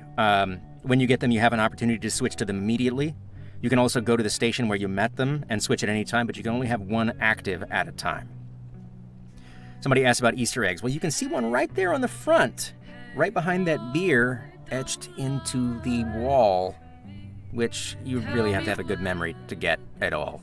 Anyway, let's go ahead and manage our saves. And I have this jobby down here. My face is in the way. Oh, shoot. You're right, my face is in the way. We will look later. All right. So I'm loading up a save a little further in the game. It's on Denver. And I've still got a platypus here, but just so I can show you the process for buying new ships. So let's do that now. I'm going to go ahead and head to the ship dealer. And we're going to go ahead... Don't look at that. Don't look at that. We're going to go ahead and buy a Durston, which is kind of... People are always asking how big the ships can get in this game, especially if they played Rebel Galaxy, and they're like, oh, hey, can I fly capital ships? Well, no, you can't. There's no capital ships that you can fly in this game. Plenty that you can blow up. This is the biggest ship that you can get, and it's called a Durston, and it's kind of the equivalent of a semi-truck. So we're going to go ahead and buy it. Welcome. See anything that catches your eye? I'm in the market for some new wings. I don't know, though. This might be out of my price range. I know she's a little unwieldy looking, but you could pack a nice-sized house into the cargo bay. The Durston is the go-to choice for anyone who does significant hauling. And those two turret mounts ensure you aren't a sitting duck. Are you ready to make the investment? You won't regret it. So if you've ever seen the movie Used Cars with Kurt Russell, that's kind of what was in mind with the ship salesman. Yeah, why not? Fantastic. Let me just get you the keys and complete the... Drink. You're right. Drink. Cheers. You won't regret this decision. Let's take this, baby. I'm running out of whiskey. I actually filled this relatively deep. All right. So now we've got a new ship, which has significantly more mounts than the one that we were using before. So we're going to go ahead and head to the equipment bay. And, gosh, we need a lot of things. First off, I want to show you a teeny bit of mining, so we're just going to go ahead and get a mining scanner, which is required if you want to actually pinpoint resources when you're mining. Otherwise, it's just a crapshoot. Let's also... I've got all this money because I cheated. Let's just get a much better power plant. We need a crazy power plant. Now, different ships all have different rankings that they can support. So you can't put a level 4 power plant in the starting garbage truck. You can see up there it says requires Mark 4. I'm pointing at the screen like you can see me pointing at the screen. Whatever. Anyway, but I can put it in this one, so I'm gonna sell my old power plant. Yes. And let's go to our weapons, and we're gonna add a top-mounted mining turret. Since I actually have, there's 2 turret mounts on the baseline Durston. Put one up there, and on our bottom mount, why don't we add our bottom turret, not our... Let's put a tracer turret down there. And we've got a torpedo launcher, but let's add a swarm launcher. Why not? And we've got a tracer, a combat laser. Let's add a mass driver, because I do love a mass driver. So someone asked if mining turrets are any good in combat. They can be used in combat. They have a relatively limited range. And they have a bit of a slow refire rate after they've been stopped firing. Let's see here. Got so many hard points. I really want to put stuff on them. Let's just put a bunch of different junk on it. Why not? Put an ion blaster on there. We've got this big power plant. Why not? All right. And let's look at the far barrel. You know, before we take off, though, we should play at least a quick game of Starvenger, right? Let's see here. Why not? Now, if you get the high score in Starvenger, that will unlock a very brief mission chain, because everybody watched The Last Starfighter.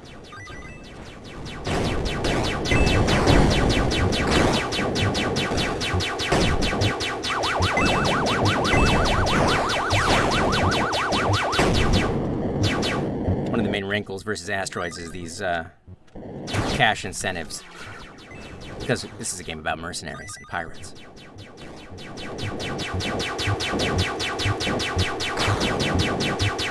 Come on. I'm not actually going to make you watch me play this for very long. But it's fully featured and has persistent high scoreboards across all the stations. We also have slot machines. I guess I didn't do that, but, you know, it's a slot machine. You know what a slot machine looks like. I'm not playing really well. It's because I emptied that whole whiskey glass. That's my excuse. Now I'm just murdering myself so we can go do something else. But I just gotta get this last diamond. There we go.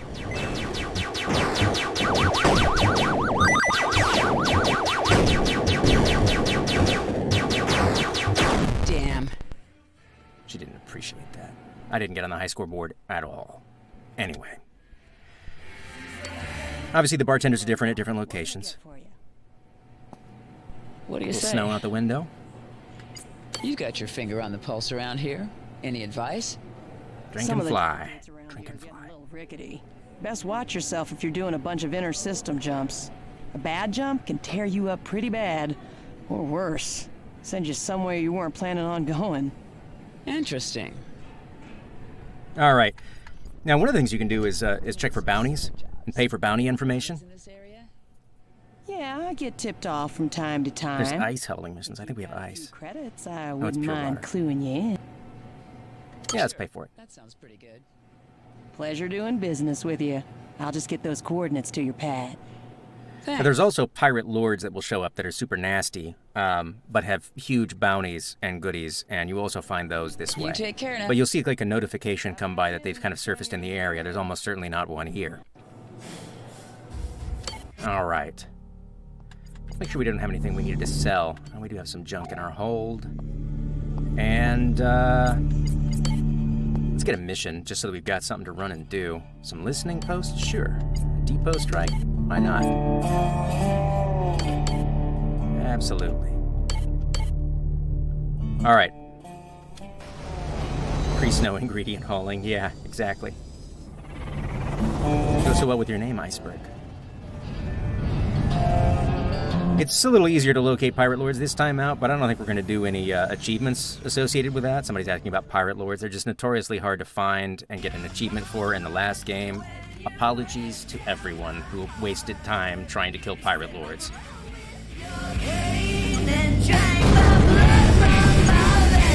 So, if we look at our map, you can see it marked those bounties for us. No pirate lords, sadly. They show up as red skulls. But there are some bounties in these locations which we could go hunt down. Actually, there's one really close. It's right there. We ought to just go kill it. Probably attacking somebody, apparently. So, this is the Durston, and obviously it's it's a two-seater. You can see the other readouts over there on the left. Let's go ahead and let's go to photo mode and have a peek at our Durston. Here's the Durston. Let's zoom in there. Ah, I'm not inside it. Oh, look, there's Juno sitting in the seat. And you can see there's my top-mounted mining laser right there. Anyway, it's a big old beastie.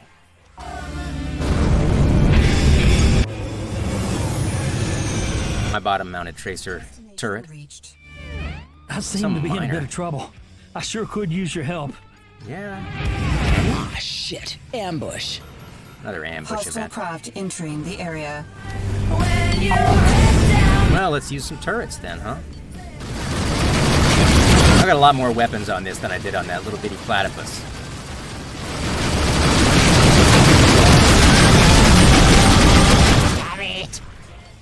We'll use our swarm missiles on him. There we go. Oh, boom, he's done. Missile inbound.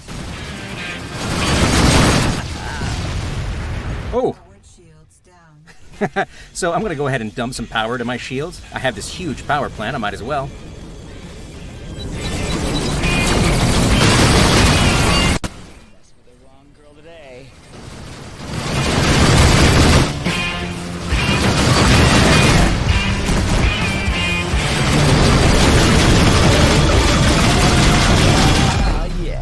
There we go.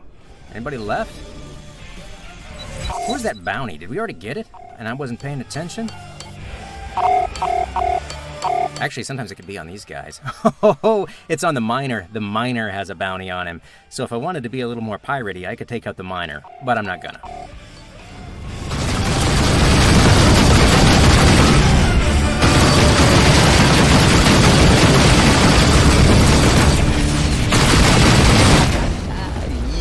Those are some wasted missiles. All right, I said I was going to show you a teeny bit of mining. So we'll do that when we manually control the turrets.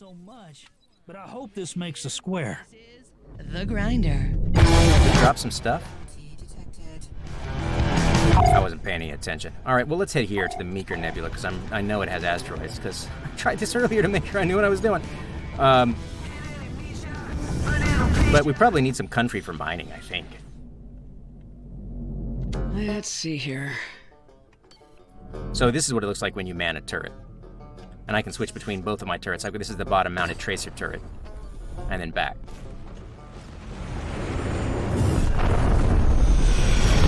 Autopilot disengaged. NPCs will not always give you money. Somebody's asking about the rewards. Oh, hey, a cap ship.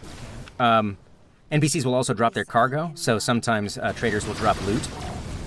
Here's some cap ships. Why don't we go ahead and blow one up while we're here. Got my dampers and spin around. Take out his side turrets. There we go. Oh, I need to rebalance my power. I had my engines to full. Let's dump our power to our shields again. Well, look at what we got here.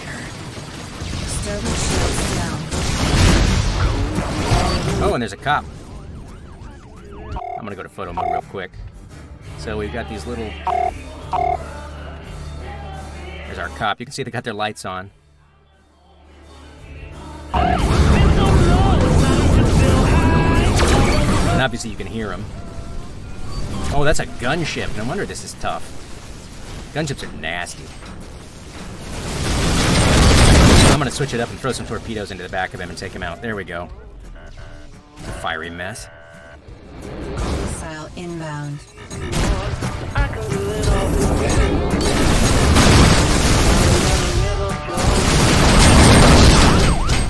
Ah, there we go. Now you... I'm just gonna torpedo the crud out of you. We would not decline an offer of assistance. Well, that's what I'm doing. Cutting my inertia so I can shoot at him backwards a bit. See, he's getting damaged in the rear. Get off this side turret first. There we go.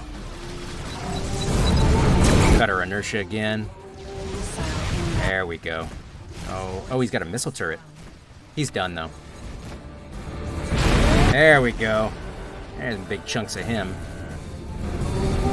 Nice. This is a cool thing to do on the way to go mining, right? I don't think I'm as good as If Dad. you want I to think keep you that are. pilot crap in one piece. See swarm missiles on this dude. Oh, what a waste! I blew him up ahead of time. That's what happens when you're not used to your ship. Now you can see that the readouts in here are placed a whole lot differently than the platypus. The radar's up top, everything's all in different locations. We really wanted all of these cockpits to feel very different, and that's really all down to Howie.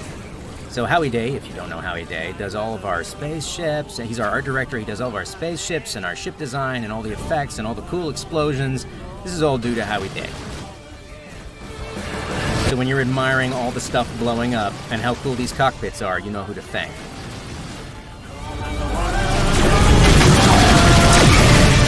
One more of those. Better save it for a special occasion. These are little bitty destroyers. They're much bigger capital ships than this. Which is why we're actually fighting this one.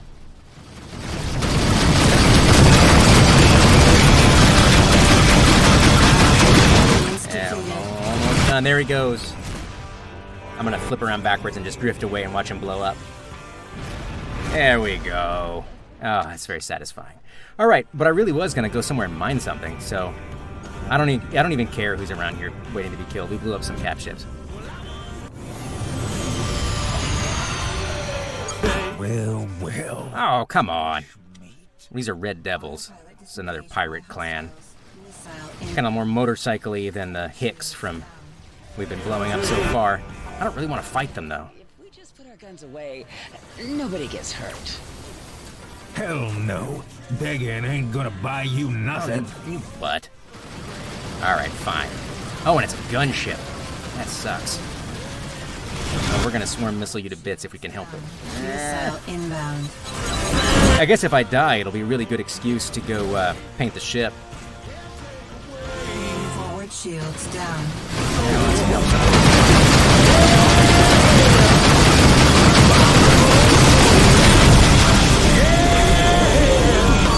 Missile inbound. Come on, dude. Forward shields down. Yeah.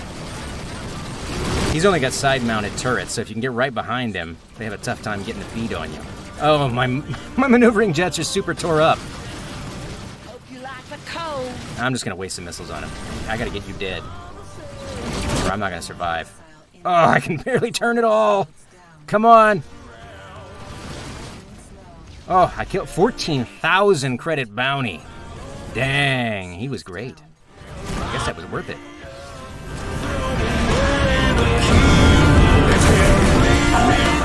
Hold on. We don't have Let's have to see if we can beg our way out again. Sorry, just ain't gonna happen. Ah, you butt. Yeah, well, at least there's no more gunships. Maybe I can take you out if I can get one good missile lock. That's all of them, though. Shields down. Come on. Sorry, I can't even look at the chat. I'm just trying to not be dead. Systems heavily damaged. Oh, Shields down. it'll be great if I can limp back, though. Come on, let's limp back.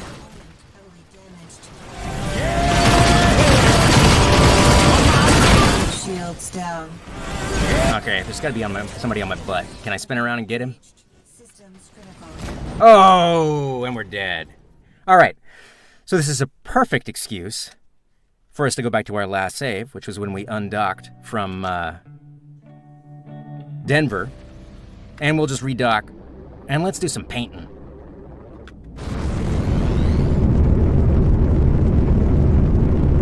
Womp womp. Scrap Starship Salvage. Captain Tip of the hat to you. turbines, cargo extenders, empty used radar, and more tangled wreckage than you Docking request received. Automatic landing sequence initiated. can afford to sell this quality merchandise. For such unbeatable prices. That's the last of my whiskey, and it's very sad. Hello, Denver. Outside of Austin orbit. All right, there's our big beastly Durston. Somebody asked how many characters I voice. I actually don't know. Too many, honestly. It's a function of time. All right, so we're going to head to the ship dealer. And we're going to go ahead and go over to the painting mechanism. And if you haven't seen this before and you want to see it in depth, I've got like an hour-long video that goes into ridiculous detail on this. We don't have time to do that here. But it's pretty dang cool. And it has full stylus support, and it's basically like 3D Photoshop for ship painting. So I crammed my Wacom tablet, Wacom, whatever, into this booth. I can't be held responsible for pronunciation at this point. So we're going to do a little bit of painting. Even if you suck at painting, though, there's something here for you. So we'll start with that. Now I'm going to go ahead and snap to the left here. And if you've ever used Photoshop, you're going to find that this interface is kind of made for you. It's also fully remappable. You can remap the hotkeys. It even has like Maya-style hotkeys if you want to switch to that.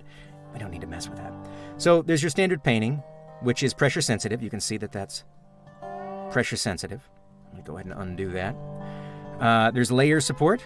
So, I'm going to go ahead and paint on this, and then I'm going to hide this layer, and I'm going to show this layer, and I'm going to delete this layer. There's pencils and airbrushes and blurs and clones, an eyedropper. Basically, it's 3D Photoshop. It's a lot like Substance or something like that. You can mess with your lighting. You can... But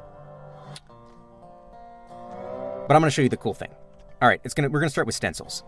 So one of the neatest things about this is stencils.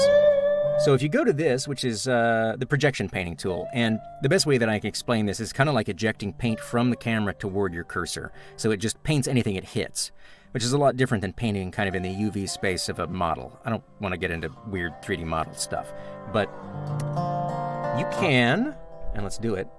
I'm going to go ahead and add this stencil of the grill that Dave McCaig made for our cool-ass poster. And I'm going to scale this down and move it up. And I'm just going to rub it off right onto the ship. So I'm using the square brackets to kind of change my brush size. And I can, again, using pressure sensitivity, just rub this off right onto the side of the ship. And just imagine that it's a wizard and this is a van. Because, you know. And then when I turn off the stencil, there it is on my ship, right? Huzzah! Now I can go ahead and switch over here and let's use our color picker. We get a nice kind of brownish color here. There we go. And let's zoom in. And we really need a mustache, I think, to really take advantage of the pressure sensitivity here.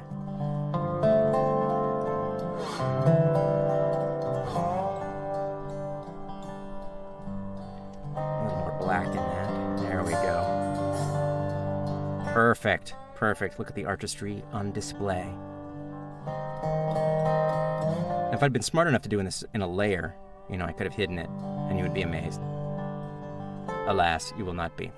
I'm going to add something else in here. So I'm going to go up and add a custom brush, which is a little bit different than a stencil. It has a custom brush engine, which lets you make whatever you want. I'm going to add a little kill marker image that I made earlier. Actually, I want to do this as a projection brush.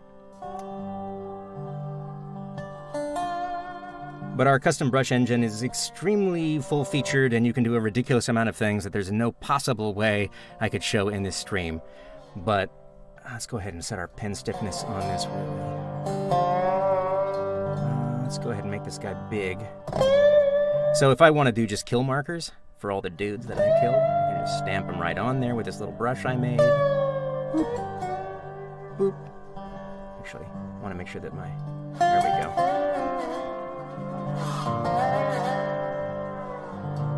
Perfect. Show you some other just bizarre stuff really quick. I don't want to waste too much time on this. It's nuts, and I could spend 3 hours talking to you about this stuff. But there's everything from mirror painting, so I suppose I should have done that when I stenciled the dude on. If I put this on now with mirror paint on, you'll see that it shows up on the other side. Shazam. And now that it's on a layer, I can hide it and show it. All of these have all the blend modes that you would normally see in something like Photoshop. If I put it on screen, it won't show up because it's black. I can make it darken, whatever. I can change its individual opacity. If you are like an actual game artist, it has a full unwrapped UV mode, which you can paint directly on and rotate and do all kinds of crazy stuff with. It's nuts. There's a lot you can do. I'm going to go ahead and pop out without leaving my junk on there. And the other thing that you can do when you've finished painting your ship is you can actually 3D print them. And it will upload the texture that you did, and you can have a 3D print delivered to you, which has your paint job on it. I got one in here. I suppose I'll make it so you can see me.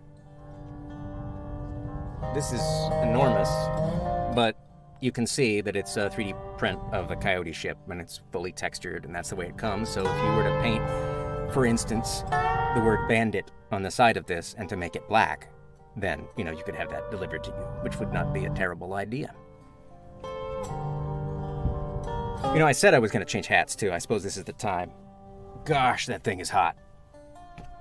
It's all about the squid now. All about the squid. Which is practically Grill cosplay anyway. How does that look? Does that look good? It looks spectacular. It looks amazing. There we go. All right. What should we do now? We've got another 15 minutes in this 2-hour stream. And I'm thinking that we ought to hop into something fast. Welcome. See you. I'm in the market for... quality... Yes, I'm going to skip. We're going to buy this thing. Sorry, old girl, but it was time for a trade. Oh, I didn't show you mining. You're right. I got totally lost because I died. I apologize. We're going back. Yep. We're buying it. I messed up. All right, there we go. We need to go put our stuff back because I just got it all unequipped because I put it into a ship that couldn't handle it. Let's do it. All right. Alpha turret.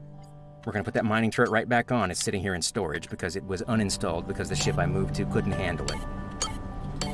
And let's put this swarm launcher back on. All right. We now return to our regularly scheduled programming. Oh.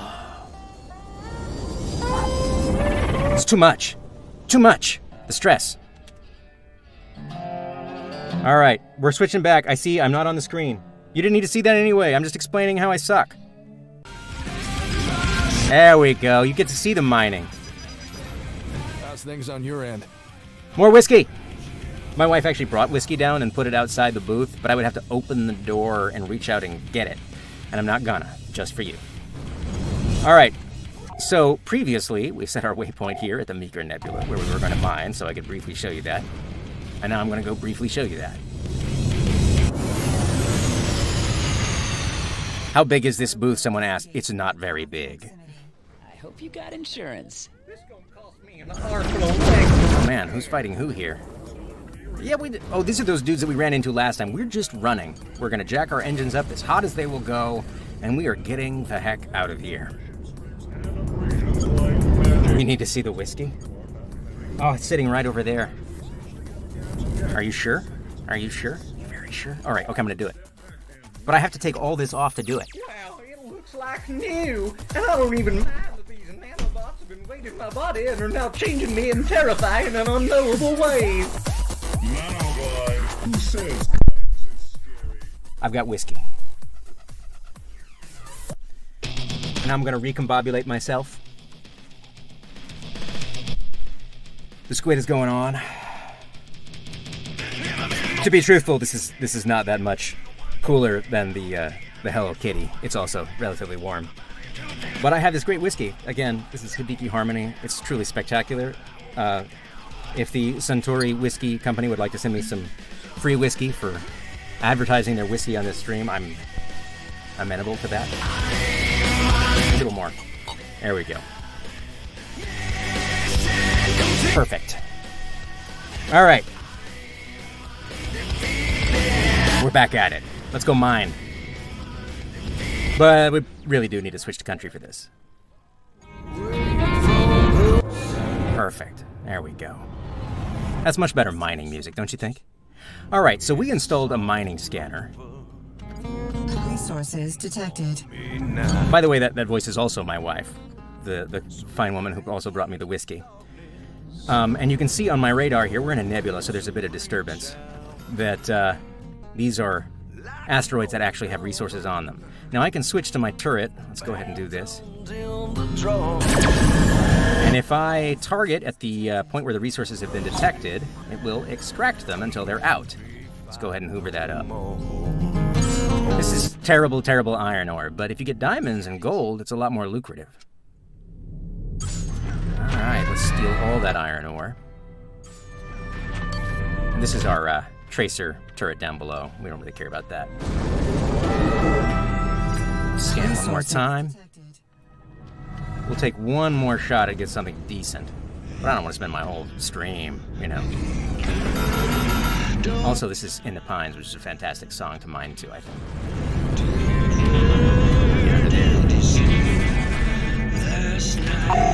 Alright, where are you? There we go. Resources extracted. Diamonds, there we go. Now we're talking. And some iron ore, but we got some diamonds out of it. It's not too bad. So do you have to use a mining laser? Someone asked. Yes, if you want to mine and actually get stuff out, you got to use a mining laser. Otherwise, you're just going to have to camp out in your miners and steal their loot. Cargo hold size does vary on ships. Someone's asking. You can also buy cargo extenders. Also, if you are unscrupulous, you can buy a smuggler's hold, which will shield a certain number of tons of cargo from police scans. I suppose I should talk about police scans. There is a wanted system in place, similar to something you'd seen like in GTA, so that if you were observed doing crimes, you get a higher wanted level, which elapses over time as you escape the heat. And if you are in, let's look at this map. So this is a Commonwealth station, which means it's associated with the main law enforcement arm. So if you are currently wanted, you cannot dock at a Commonwealth station. This is an independent station, or I'm sorry, I've got this backwards. No, actually I don't. It's just not showing the right affiliation. This is a independent station, and at an independent station, you can dock even if you are currently wanted. This is also kind of your in to joining pirates, so if you want to do unscrupulous missions, you want to go to these sort of independence stations, and you'll see missions which often have skulls in front of them, which allow you to do more pirate-themed stuff. Oh, did it say Pirate Lord sighted? I didn't notice in my log.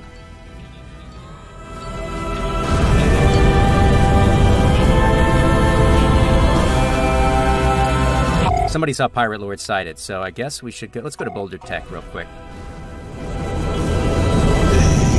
Because we are not wanted.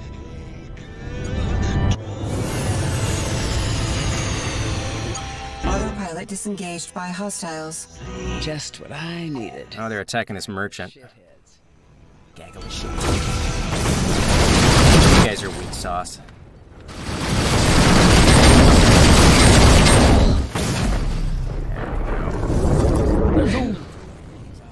In that song, family values, and a big old dip of chew. One chestnut here for the lariat. You stay with us now. I love our DJs. Oh, I really like this song too. Lonely Man, so good. Destination reached. I almost don't want to dock because I want to keep listening to the song. This is often, when I'm playing, I will dock and then go to the bar and play a game of pool so I can continue listening to a song that I particularly liked. Clearance granted. You are now in.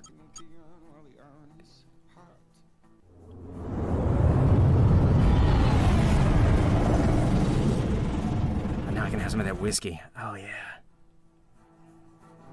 Living for the minute. Just like, that dude is just like right under the lip of that. It's amazing. Alright, so here we are at Boulder Tech. Diamonds. More diamonds sell for crap here. This was not the place to sell my diamonds, but I'm not really playing, so I'll allow it. Oh yeah, we were gonna see if we could see a pirate lord, right? Go to the bar. Hi there. Take a seat. What do you say? All right. What's the news around here? You're in luck. A miner came in a week or so ago, talking up something worth a look at these coordinates. Could be interesting. Thanks. All right, so we want to go ahead and get bounty information. If a girl wanted to make some cash rounding up undesirables, would you know something about that? Sure thing. I love Lonnie. If you've got the credits, I've got the coordinates. I'll bite. All right, then. I'll send the information to you. I appreciate it. See you around. Now, if you also want to be a pirate, you can also get freighter information. It will mark merchants in transit between different stations, and you can go intercept them and take them out. Lonely man. All right.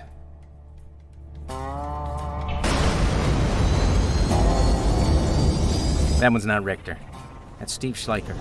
Schleicher? I hope I pronounced everybody's name right.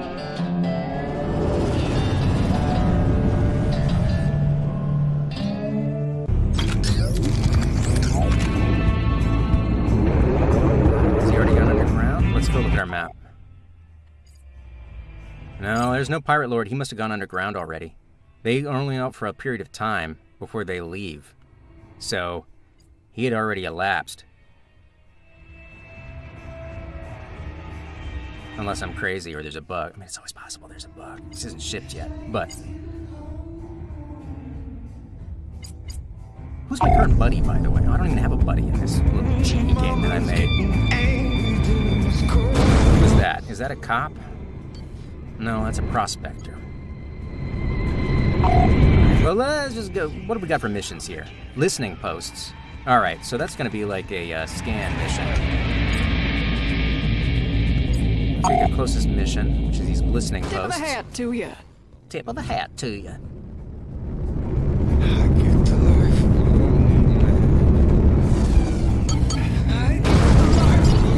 You can see all of her hands do different stuff in all the different cockpits. Our animator is Colin Turner. We have one animator. He's super awesome. Anything that's animated in here is Colin, and he is amazing. All the character work is done by Jeff Mianowski, who is also ridiculously awesome. So, yeah, we got an awesome team. There are only 5 of us, but we've got good people. Look, I ain't got time for this.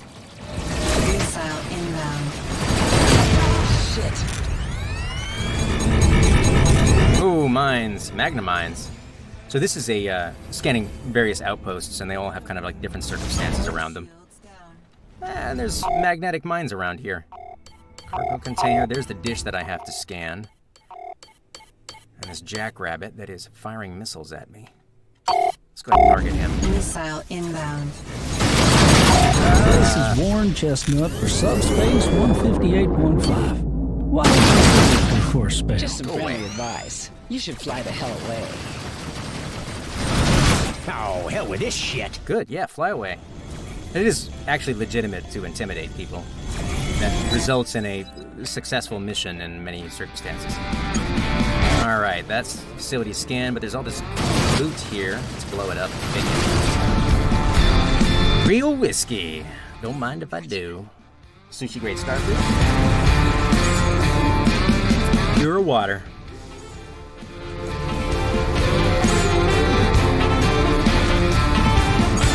So we'll wrap this mission up, and that seems like a good place to call it, and then I can just answer some questions for a little bit, since I can only do like a semi-okay version of that while I'm actually playing.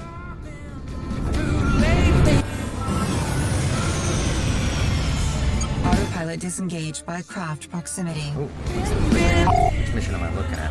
Oh yeah, it's on the other side. So this is a jump gate. We haven't done any jumps in this stream, but this is how you travel from system to system. You come to one of these jump gates and you activate your jump drive.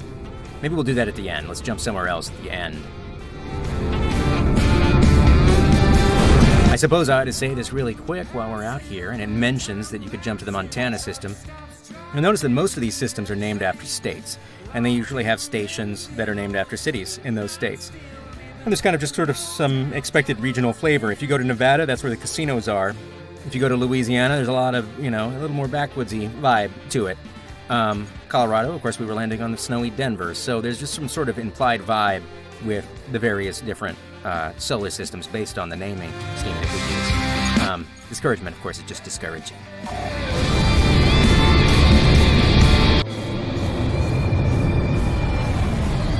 Pilot disengaged by distress signal. I'm always tempted by the distress signals, because maybe it's one you haven't seen, which is most of them, to be honest. We're gonna look. Destination reached. This guy wants an escort, probably. Somebody's in trouble. Yeah, this is an escort. So, for people who seem to be worried about escorts, this is how escorts work in this game. You pair with them, and then there's an intervening kind of like cinematic sequence. And if you are interrupted, you are interrupted. But there's no more of this fumbling around trying to get them to have a decent trajectory. Here's something for your trouble. We were not interdicted, so it was an easy bit of money, but we might have been attacked on the way. All right, let's go to... I love this song. Pilot disengaged by hostiles. Yeah, somebody's here helping me too. I don't know who, but that looks like a cop to me. Unless it's a merc. I don't hear a siren. Who was it? Oh, it's this freighter. Yeah, it's very satisfying, even though I feel bad.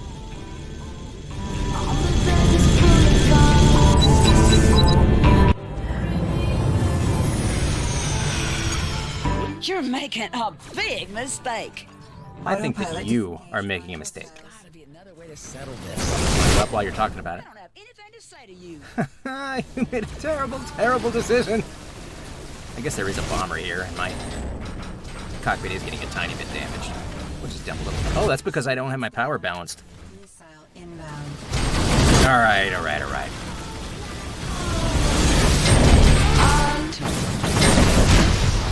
Oh!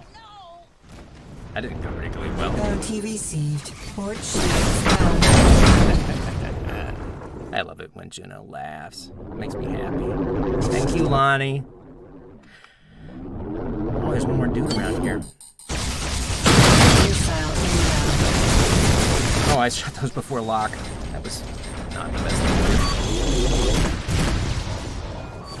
do. So, I didn't really talk about this, but you can see that the reticle here in the middle, and this is all Howie's idea, is the shape of your ship. So you can see where all of the weapons are located, and you can see, like, my tracer is reloading there on the left-hand side, that little green reloading circle. All of the missile launchers I have mounted on the right side of my ship. You can see how much ordnance they have in them at a glance just by looking at those little bitty meters. All right. Somebody asked about the micro-torpedo launcher's ammo. Yes, it does have ammo. Its main advantage is that it can be mounted to a gun mount instead of a secondary mount. Oh, this is a police... This is a police, cruiser. Actually, I think it's a destroyer. Whatever. We might as well just blow some stuff up.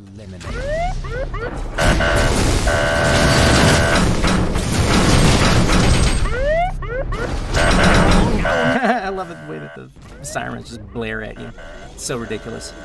It's my favorite. Where's this around here? I think that's it. We're clear. Oh, I can hear one of the cops will automatically pick up contraband. How do you know when missiles are locked on? Somebody's asking. So you'll see boop, there's a boop, and then there's a final blinking state for any lock reticles, it lets you know. So it's a combination of a tone and a visual blink state. Yes, space police sounds are so corny. Thank you. And it's perfect. Fight me. All right, cops. I mean, look at them. They've got Chips helmets, for God's sake. Autopilot disengaged by hostiles. Ooh, a couple frigates. I know we're not just going to our mission, but I mean, it's getting towards the end of the stream here. It's 8 o'clock. We're supposed to be done. I'm just blowing up some guys because I like it. Bounty received.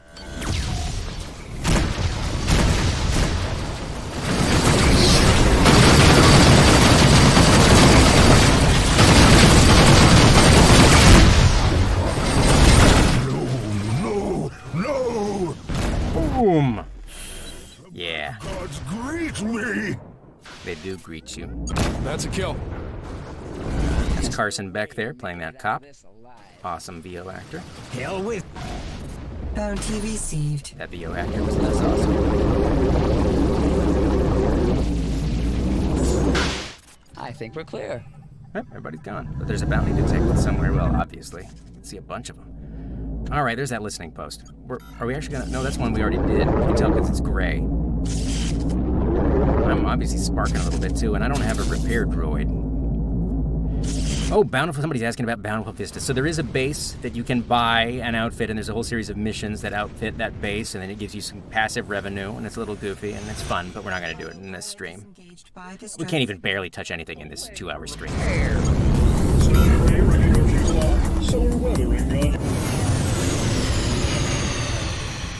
Destination reached. This one has a bunch of turrets around it. Just what I needed. A gaggle of shitheads. I love hearing Lonnie say the word shitheads. I think that makes me a bad person. There's too many for me.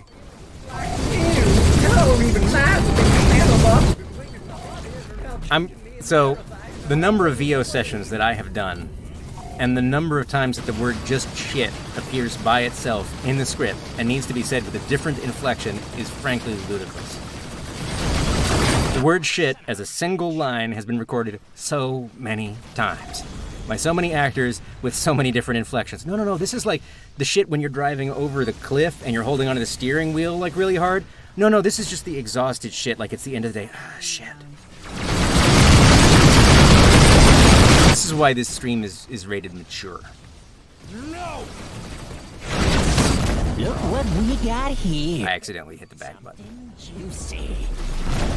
Starboard shields down. Starboard shields down? Oh. Score one. Aft shields down.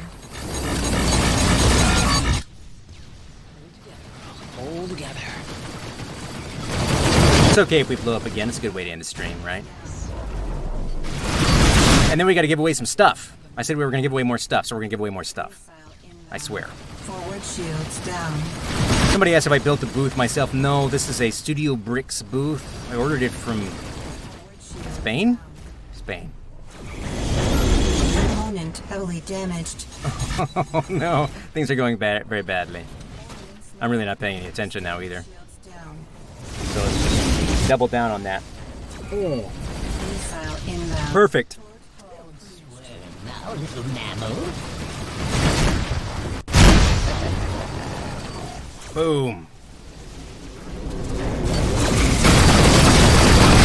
This is dry. Ordnance depleted. Oh, come on. I ran into some junk. Alright, who do I need to kill? Oh, my display is going to crap. Hope you like the cold, asshole. Where are you? Oh, no. Alright, let's go to targeting mode and figure out who's shooting at me. Jackrabbit, that butt. Forward shields down. I deployed my countermeasures, but not soon enough.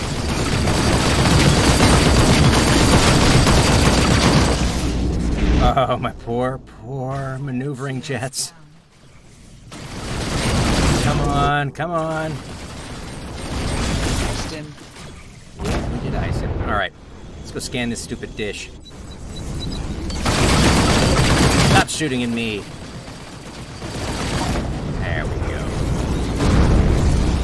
dish. There it is.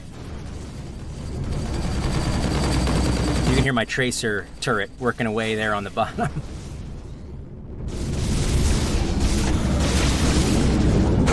Move around here. Oh, my poor ship. It's so slow now. Scan complete. Should we try and finish the whole we might as well try and finish the whole mission. Let's see what happens at the last nav point. There it is. Come on, get me just out of range of those turrets. The turrets don't have a very big range. There we go. Ah, so battered. Autopilot disengaged by craft proximity. At least you know what? Whoever is bad here, leave me alone. Hey, if we just put our guns away, nobody gets hurt. Sorry, girl. Oh, you butt. All right, we're just gonna speed up as much as we possibly can. It looks like the cops took them out anyway. Somebody asked if there's a repair bot you can buy. Yes, there is. I just don't happen to have one right now. Autopilot disengaged by craft proximity. What craft proximity? What are you? Oh, it's more cops. There's a bunch of cops in this system. Autopilot disengaged by distress signal. What's our Ender's song here?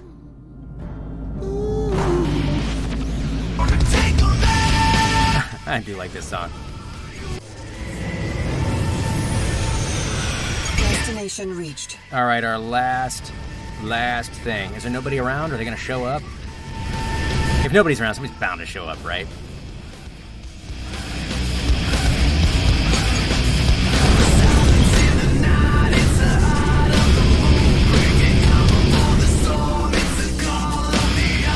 Just going to come park here until somebody shows up and shoots at us. Hopefully nobody does, though. As we mentioned way earlier in this stream, these are all templates, so they kind of recombine different elements. You're not really sure what you're going to get, but... all scans complete. There we go. Now you can see when I was talking about how the reticle on the center of the screen reflects your loadout, you can see on the very far right side, they've got that little missile launcher with an X through it. That means it's fully out of ordnance. All right. And I said we were going to jump through something. Let's jump through something. We'll go ahead and jump through this gate, just so that we're jumping. Autopilot disengaged by hostiles. I don't want to shoot you. No. We're going to... I swear, we just got off on the wrong foot here. Indeed. Let us withdraw. For once, somebody lets me go.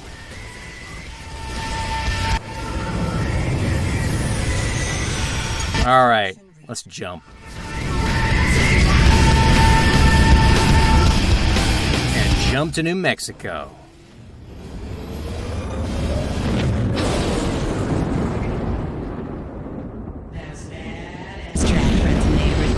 There's plenty more locked and loaded. Red candy here. Rock on. Oh, who's shooting me? Lucky the Buckshot's Armadillo here. Where do you go to get mouth-watering homes? Oh, it's an inviolate. So these are like religious nuts that think that the jump gates are tearing apart God's creation, and they are. It's just nobody cares. Inbound. Farm on Lubbock, but the real secret is saving. People say to me, don't you find it a little disturbing to advocate for the your own species? The answer is... Yeah, welcome to New Mexico, where we shoot you in the butt when you arrive. That sounds just about right, doesn't it? And with that, the stream is over. Pick up a 16-piece bucket or a ditto. Remember, it's a sure shot. You can turn tail or taste space. Your choice. Oh, hey, a merchant just arrived, too. So the merchants do all have traffic throughout the systems. I think that's the last of them. All right. Perfect. All right. Die by the weapons you adore. Damn straight. All right, we're going to go ahead and go dock on Hobbs, which is actually named after Hobbs, New Mexico, not Hobbs from Wing Commander, if you're wondering. Oh, you're making a big mistake. Nuh-uh. I'm just going to drop my cargo. I'm dropping my cargo. Just take it and back off. I suppose, maybe just this once, we might fly on by one another. Phew. It's the perfect time to end the... Oh, come on, folks. More in violets? Jeez. By hostiles. Forward Oh, shields this doesn't down. have to go bad. We can all back away. The clemency of the Lord of the Inviolate is bestowed. Oh, thank goodness. Missile inbound. The religious crazy lets me out. Destination reached. Who is it that flies so good? Are you insane? Sorry. Dodge sector traffic control, your request is granted. Please proceed. Hellconey, yes, like a demon rabbit. Exactly like a demon rabbit. With sharp little pointy teeth.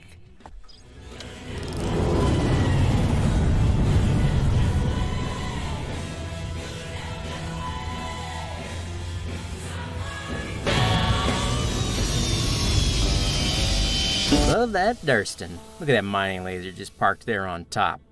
Alright, so here we are. We'll repair ourselves just because I can't help it. We'll roll into the bar and let's run our last giveaway, yeah? Yeah. Alright, here we go. As soon as I can move my mouse over to my other monitor.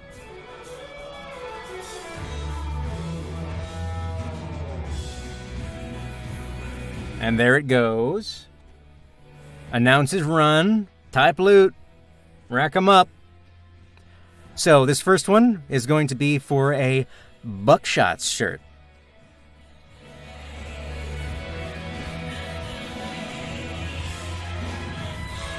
Like the one I'm wearing.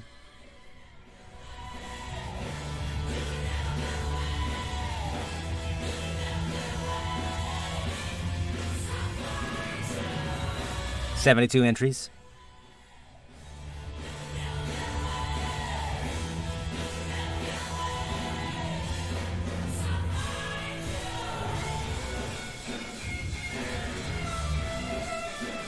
$77. Is this gonna hit 100? I don't know. I'm waiting until like at least 2 seconds pass before loot appears on my chat screen. Doot. Somebody said doot. I don't think that's gonna put you in the thing though. You should retype it with an L. Although I do like doot as a matter of principle. 84. This quality merchandise for such unbeatable prices. That's right, Jimmy McKinnon feigns ignorance and passes the savings on to you. Just outside Boston. Jimmy sent ya. All right, that seems like a good stop. Let's do it. All right, so the first two for Buckshots t-shirts are Spader Ninja 9 and Market DF. Thanks for hanging out. And let's do two more. These are going to be, again, for Buckshots cap.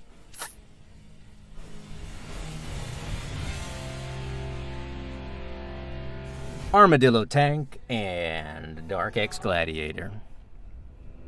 You have now won a Buckshots cap. For all of you who are winning loot, you need to whisper Rebel Galaxy Eric with your email information so that he can send this stuff to you. Oh, man. People are still doing loot. It's already closed, man. All right, so we'll go a little bit longer. I'm going to do the nether poster, and then we'll do one more round, okay, for anybody who's looting now and it's not working. All right.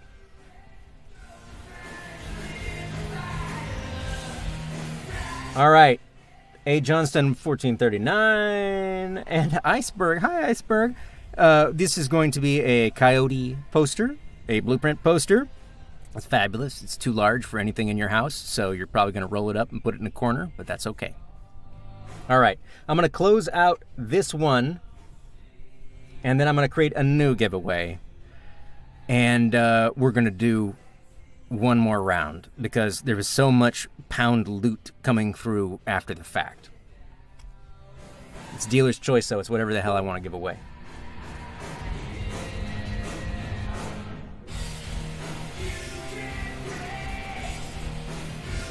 Eric just said, what the fuck? So, I'm sorry about that, Eric.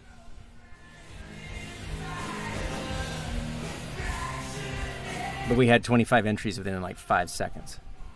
We're going to do one more shirt.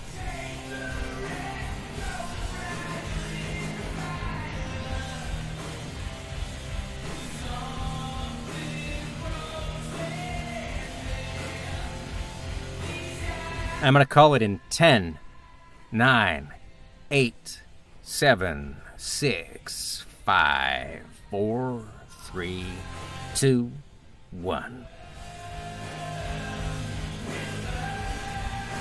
All right. Lord Byron 2013. Wow, that's actually a pretty cool handle. And Dot Theory. We're going to give out one more Buckshots shirt, this one without the text logo across the bottom. And then we're done. We're calling it. All right. So I'm going to take a very, very short, brief period of time. Is Eric, are you saying I can't deliver this? How can I not deliver this? I can't type, so I don't know what you want from me. What am I promising that I can't deliver? I'm asking Eric, because I don't know. Eric says he's already lost.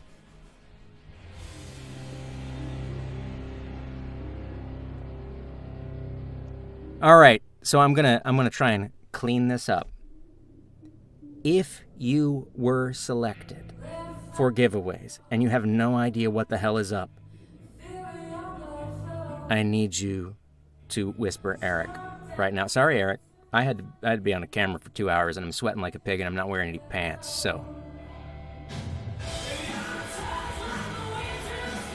If you have not whispered Eric saying, I won the thing, you should do that right now.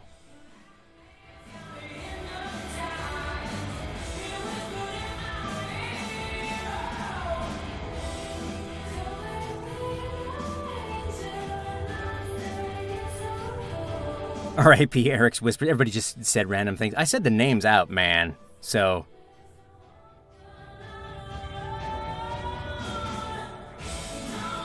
All right, so while we're sorting this out, do you have any questions about stuff that I wasn't able to answer while I was shooting dudes in the face? Now's a great time.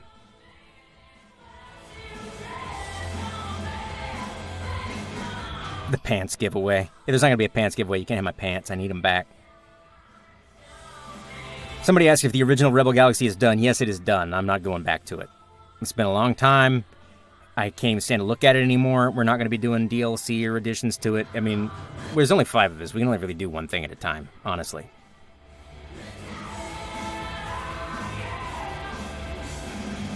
Eric, worst case, we can go back and look for people's names and try and figure it out. Some of these people tweet me all the time, so I'll be able to find them.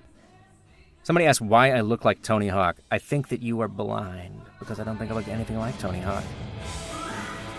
It's more of a... You know, people mostly say I look like the dude from Game of Thrones, which I also don't see. I have a face for radio. A simple version of the tool for PS4 for painting. Sorry, there's not going to be any painting tool for any console version. It's just way beyond anything I can do. Apart from just the interface challenges, where does it get stored? This stuff is just far beyond what I can figure out.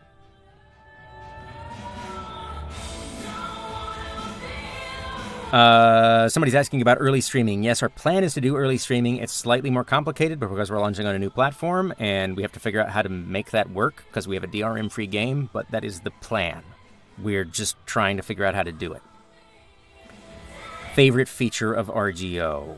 Favorite feature? Oh, man. Honestly, it's got to be the auto pursuit. I think it's just like a big deal, and I think people worry about it and they're like, oh my god, is this going to make the game too easy? And it doesn't. It just makes the game more enjoyable, because from my perspective, most old space sims are held down by the fact that you spend most of your time trying to get somebody on screen, and then by the time you do get them on screen, they've changed direction, and then you're just trying to pursue them again. The amount of time you spend just trying to dial in your shot and feel good about shooting somebody is very small in most space sims. And I think that this solves that in a way that is satisfying and doesn't remove skill from it, so that's my favorite feature. Somebody's asking about how far behind the PC release is the console release. So I try and keep the console releases in parity. The main hurdle is they have to be certified and they have to be QA'd separately, and it's just too hard to focus on that while we're shipping the PC version. So it's basically just as soon as we can do it after we ship on PC. Also, I'm the only engineer, so all tech support for all of our builds is me, and at this point I just can't conceive of trying to do the consoles and the PC at the same time. I think I would die. Someone's asking if the Coyote is an end-game ship. I mean, it's certainly a later game ship. We want most of the ships to be viable, though, throughout the entire game. You can kind of think of them more as, like, character classes than, like, a linear progression of ships that you need to go through in order to complete the game. Somebody's asking what kind of gamepad do you recommend. I mean, I just use an Xbox 360 or an Xbox One gamepad. You can also use a PS4 gamepad if you want to, if you use DS4 Win, and we have a checkbox on the launcher that lets you switch it to use PS4 button art, if that's your deal. What engine is this running on? This is the most messed up, reworked version of Ogre 3D, which is nothing. It's its own thing at this point. It's not like anything else. It's probably not going to live past this game. It's been just completely reworked to do what we're doing here, and probably is not applicable to anything else. Can we get a squid hat in-game? I'm afraid not. This is a special squid hat, which only I get. I believe my daughter got this at the local aquarium. Let's see. Bum-ba-dum. Space garbage truck the whole game. I'd like you to be able to finish it. It'll be hard, though. It'll be hard. But I don't think impossible. Most people are better game players than me anyway. Does the starting options only change the auto pursuit and gun gimbling, or does it also change AI? It does not change AI or other difficulty settings. It is purely based on your input and, for the casual version, the starting gear that you get when you start the game. So the AI doesn't get harder, but I guarantee you, if you do not have flight assist and aim assist, it's going to be a lot harder.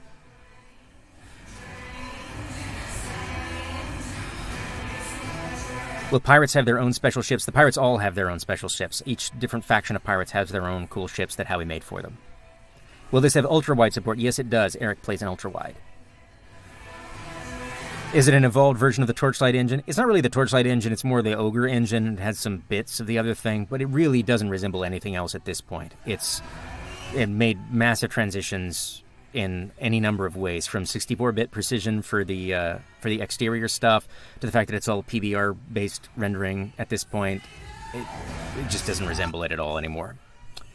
Yeah, if you think you saw the hat of the Seattle Aquarium, that's because this hat is from the Seattle Aquarium. What is next on the drawing board? We have no idea. Try not to think that far ahead.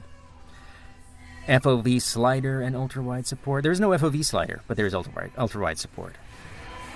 Will the alien races play a bigger part in faction action? No. The alien races are more... They're not really factions this time out. They're just people in the mix. It's less... you don't, like, fight against the Greel or fight against the Corian. It's less divided in that way. This is, like, closer to Earth, and there are less aliens overall represented, and they're just kind of more part of the general population. What do I want as a mod in the future that I'm not able to do myself? Linear campaign missions. So one thing that the mods allow is that if you want, you can assemble linear campaigns that are just missions in sequence that are not part of the open world, and you can just set whatever ships and stuff. I did some early tests just porting some X-Wing missions to make sure it worked and did what I wanted it to do. So that'll be one of the things that you can do with mod kits. If I don't want to use autopilot, can I slow fly in a system between planets? Yes, you can, and it would take a very long time, but it's all contiguous and it's all there, so it would just be exceptionally slow. But it's not fakery in getting from place to place. All that stuff is in between, and you can go on the map and zoom in to any point and see what's there. Hey, you guys doing all right? 5 folks isn't a huge crew? No, it's not, but the last game was only 2, so we've more than doubled in size. Look at our increase. Will there be an unlock frame rate? I mean, you can just run it not V-synced if you want.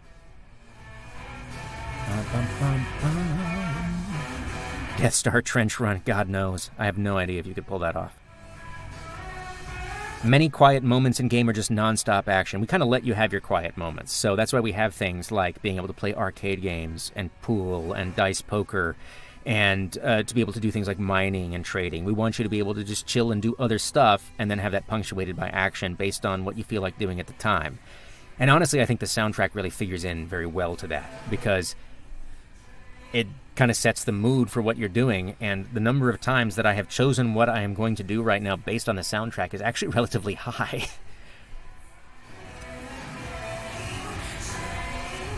All right, what are we looking at?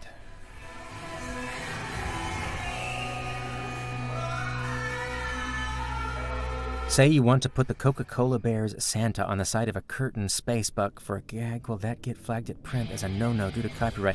No, you can put whatever you want on a print. It's cool. Also, nobody's asked, but I'm sure somebody probably did ask. The lion's share of our soundtrack, we paid extra to do in-context usage rights, which means that if you stream with the radio on, you won't get flagged. There's a chunk of those tracks where we were unable to secure that for, and you'll be able to click a checkbox on the launcher that says just filter those tracks out if you're streaming, so that you won't have to worry about copyright strikes. Just an FYI. Someone asked, can fighters have beam lasers? At present, the only way that your fighter can have beam lasers is with a mining laser, which you can forward mount, or with a mining turret. In general, because the heading changes so much, lasers aren't anywhere near as effective as they were in the previous game. So, just your turn rates are not as high as we allowed turrets to be in Rebel Galaxy.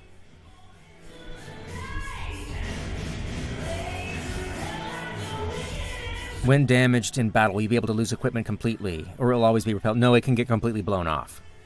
You'll hear a component destroyed, and it will just go away. Also, the more you repair equipment, the more fragile it gets. So if you have a piece around for a long period of time, it gets more and more worn and is more likely to be blown up. Also, your ship weathers. You'll actually see the paint weather over time based on how much damage you've incurred and how many times you've repaired. Hi, somebody's in Bothell. Hi, Bothell. Someone asked, will the religious folks in RGO play a big part in the game? They actually have kind of more of a minor role. They are part of the main storyline, but not in a massive way. They're more just kind of like part of the flavor of the world. Somebody asked how much the 3D printed ships cost, and that's based entirely on the amount of material required to print them. So when you click the button to upload your ship, it'll show you a little 3D spinning model of your ship with your paint job on it, and you'll have basically a selector for your size, and it will show you the cost based on the size. And that's a function of the shape of the ship, how much material is required to make it, how hollow it is inside. We do drainage holes in the bottom so that more material comes out so they aren't so massy. Anyway, that's how that works. Have you got the equivalent as a tachyon gun in Privateer? We might actually have a tachyon gun. I don't remember. We might have renamed it. We have a mass driver, though, which is my favorite from Privateer. Can landing gear get damaged? Someone asks. No, you're always able to land. What company is making the 3D ships? Someone asks. It was Fabzat, but they were purchased by a company called Squip, and so that's who is doing it.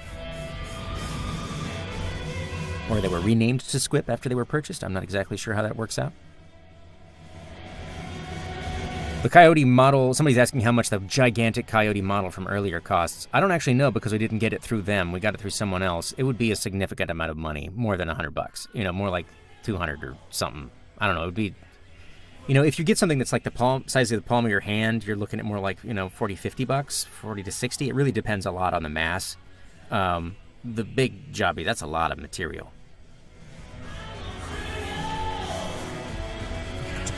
Will there be a game forum page created? We were planning to, we just haven't got around to it. And we got to get somebody to mod it. Yeah, if you really want to print your own spaceships and you've got a 3D printer for some reason, we'll just give you the OBJs. We'll just put them up for download. And then that'll be the ones that are closed volumes and are built for being printed. Just look at them wing panels. This gonna cost me an arm. Can modders make their own ships from scratch? Yes, you will be able to do that. We're going to release the exporters for 3D Studio Max. Our current exporters are for Max 2018, although we could probably just grab the SDKs for a few other adjacent versions and compile them for those as well.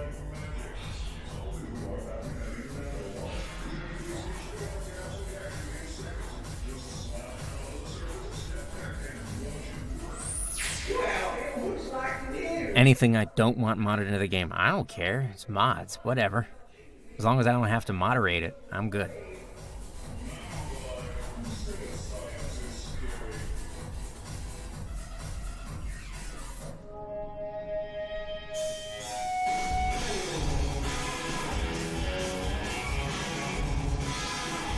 Somebody, Zid, you're asking about the model. Yeah, we'll just make the OBJs available, so if you want to do whatever you want with them, you can do that.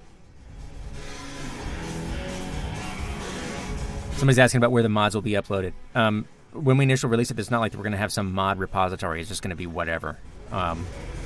Sorry, we don't have the resources to build a mod repository. It's just what it'll be for then. It's going to be months before the mod kit comes out. I'm not going to do it. It's not going to happen within the first month. The first month will be me on fire running around in circles.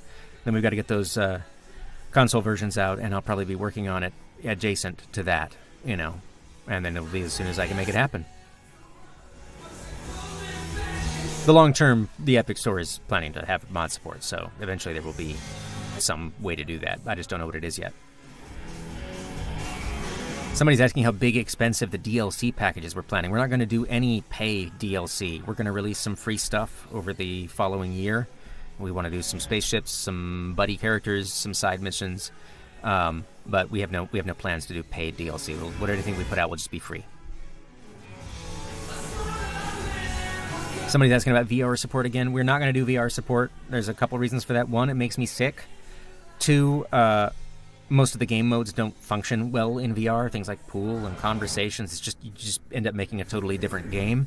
And a lot of the scenes simply don't have the parts that you would have to be able to turn around and see. So it's actually kind of a significant investment in something that makes me want to throw up while I'm building it. Somebody's asking what my Twitter handle is. At Rebel Galaxy is the main Rebel Galaxy. I'm at Twin Stick Games.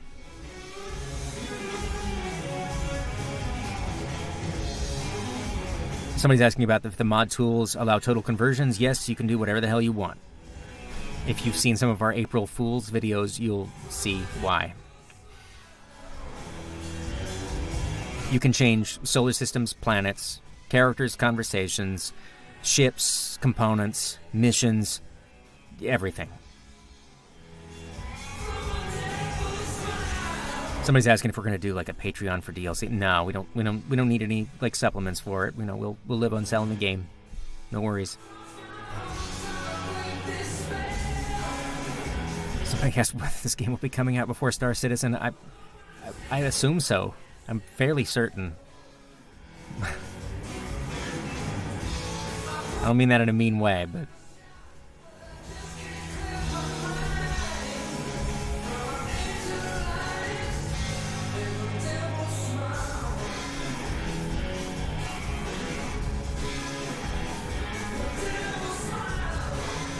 Feels like the questions are running down. Where can I buy a USS JPEG at kickstartmymansion.com? That's right, we did get that URL, didn't we? Why did we go with the Epic Games Store? Well, lots of reasons, more than I can probably articulate here. One, I really like and respect the guys at Epic. And the idea of being behind an initiative that changes the royalty rate for all game developers long term is pretty attractive. And I mean, there's a lot of things that went into the decision. It wasn't a snap decision, but we're pleased with it, and we really like the people that we work with there.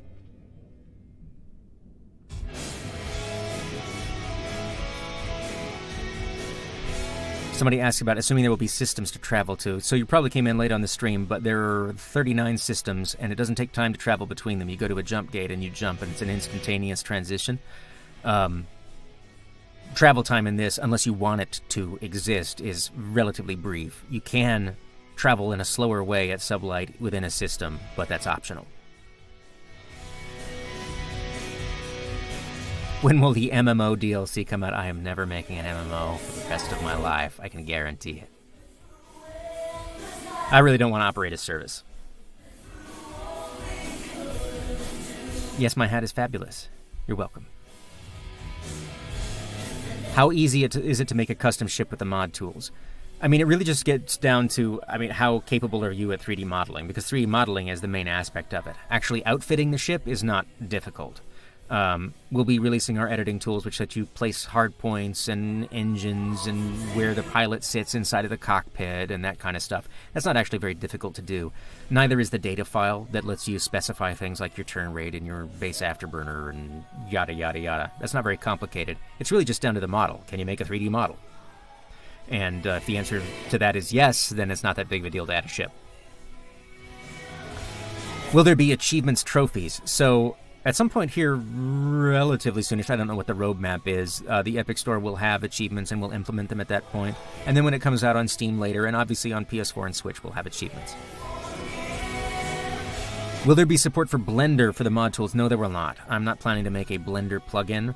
I can barely use Blender. I'm sorry.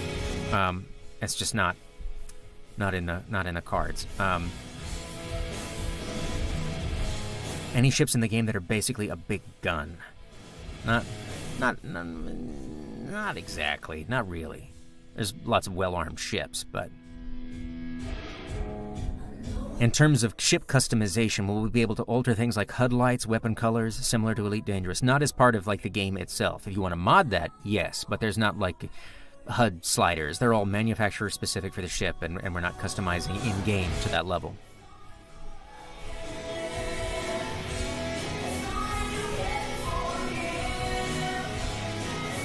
Would it be possible to print the capital ships with the inbuilt Photoshop 3D printing thing? Not initially. There's a lot of features that I turned off for the 3D Paint program, which allows you to import FBX files and even do things like normal painting because they weren't applicable to the game. Maybe long term we'll do that, but I don't know. I don't know. And I'm not sure what the interface would be for doing that yet. We would have to think about that, and it's hard for me to imagine it until after we ship. Did the Switch not have achievements? I thought they had something. I'm the worst about achievements. I never care about achievements, so I do them because I gotta do them. Do I play EVE Online? I'm afraid not. It's never been the game for me. I respect what they're doing, but it's not my particular style of gameplay.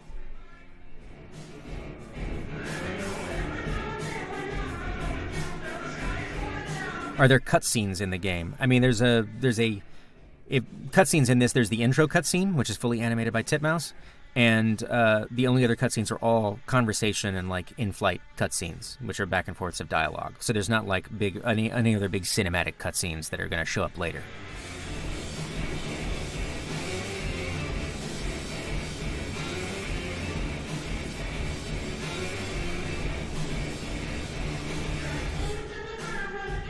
Any chance of the painting tool to be made for sale to the public? I mean, I thought about it. I have it separated out as a separate tool, but honestly, I really don't want to be in the tool business and I don't want to support it. So I don't know. Somebody said drinking whiskey, but my whiskey's empty. Although I guess I have a bottle now, but that's just enabling myself. How long do we think the main storyline is? We don't actually know, and it's very variable because it depends on how you spend your time playing the game, and you can't just blow through it straight. You have to do a certain amount of side work to accrue money to be able to survive because you simply need equipment and you need to be able to repair it. Brian Rubin from Space Bane Junkie is like I feel like he's maybe at like the third of the waypoint, and he's been playing for 20-something hours. The last time Eric played to the halfway point, it was like 50 hours, but he was taking notes, so it's hard to say. I mean, it's going to be more than a 30-hour game, but I don't know. It's so variable based on how you play.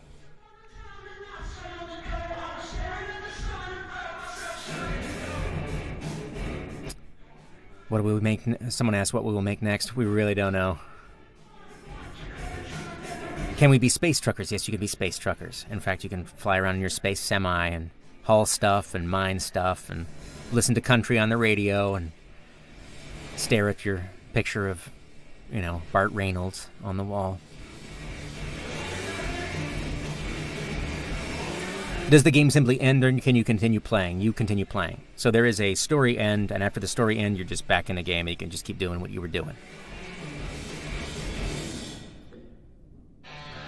Did I say country? So I don't know when people came into the stream. There's 7 radio stations. There's a kind of a blues rock station. There's a classical station. There's a country station. There's kind of like a pop EDM station. There's a metal station. There's a Latin station. And then there's kind of like a big band Eclectica station. And total music for all of those is getting close to 24 hours. Is it a Freelancer type like game? Yes, but even more closer to Privateer, which is like the predecessor to Freelancer. Did we use some of the same bands as last time? Yes, you'll find some Blue Saraceno and some Blue News in here as well, but lots of new bands too. So what's the deal with the jump gates? I don't remember there being any jump gate issues in the original game. I retcon however I feel like it. That's how. Anyway, maybe they fixed those problems. Or maybe those problems are responsible for the fact that aliens were tearing through space and invading them. So maybe it's all part of my plan. The first title had custom music, making a comeback. Yes, more so. So you have two avenues for custom music in this game. You can customize the ambient and dynamic soundtrack, which is what is used when radio is off, but you can also add a mixtape channel, and you just point it to a folder, and it will make your own radio station that you can switch to in flight with whatever you want.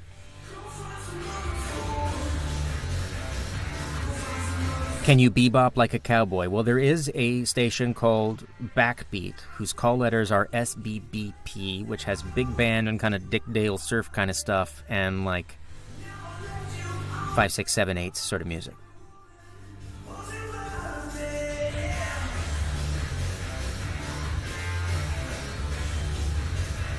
Someone asks, can you fail a storyline mission and derail the plot? You can fail a storyline mission, but it doesn't derail the plot. It will kick you back to a previous mission, and then you re-pick it up and continue forward, if you feel like it. Otherwise, you can just ignore the main story and just go be a space pirate. Can you play in windowed? Yes, you can. Can you play in 5866 1080? You should be able to. We've been playing it. It's been played 4K and wide, ultra-wide, and crazy resolutions. So you should be fine. And so you can do windowed, full screen, or full screen.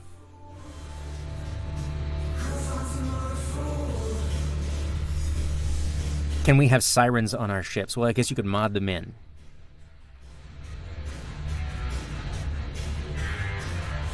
Any plans for a mobile companion app? Nope.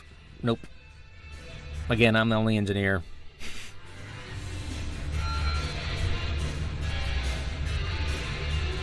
You know what? We're just doing... You're gonna have to stare at my actual face now.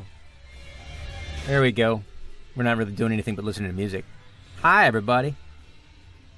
Cloaking? No, there's no cloaking. Not in this game, anyway. Someone asks, can you hire mercenaries? We don't do mercenaries this time out. We have a buddy system, and the characters unlock as you progress through the game, and then you can call them up, and they function like mercenaries, and they can be directed, but you don't have to hire them. And there's 6 of those. And most of them have side mission chains that you can also do. Any plans to hire new engineers? Nope. Will Steve return? No, Steve's not in this game, although there is a robot named Satchel, who I like even more than Steve. He has duct tape over one eye. Can you get smuggling compartments? Yes, you can get a smuggler's hold. Why Ogre? Inertia, familiarity, the ability to do things quickly because I know where everything is. It doesn't much resemble Ogre at this point anymore, I think relatively obviously, but it's more just... It's like having a workshop organized the way you want it to. You know exactly where the hammer is. Are there any FPS elements outside the spaceship? No. There is all station-side stuff is this sort of third-person, like, scene transition where your character's represented, but you don't walk around freely. It's just way outside the scope of our game to do anything besides that. Also, I don't really like the pacing of that. I don't actually want to walk down a hall over and over and over again. I just don't care. I want to get to the things that I want to do, and it's kind of... I'm old. I don't have time for that. Any in-atmosphere missions? No, there's no atmospheric flight. More guilds coming. Nope, it's just going to be merchants and mercenaries. Mods, easy to add new ships. I answered that one a little bit earlier, so I'm just going to say kick back just to... If you watch this later, just kick back a few minutes and you'll see it. How many ships in the game? Well... The flyable ships or other ships, because there's a lot of ships in the game, but there's only so many flyable ships. Largely because they're immensely more complex than they were in Rebel Galaxy. Every ship here has the ship itself, an animated version with all of its articulated landing gear and its landing and takeoff animations for various different locations, an interior cockpit that's all custom, multifunction displays that are unique by manufacturer for that ship that take a lot of work to implement, and all of your cockpit animations for your character's hands doing stuff in the cockpit. So it's about 20 times more complex than any of the ships that we added in the previous Rebel Galaxy. The upside of that is that all the ships are way more unique to fly, whereas in Rebel Galaxy they were just kind of bricks with different turrets bolted onto the sides.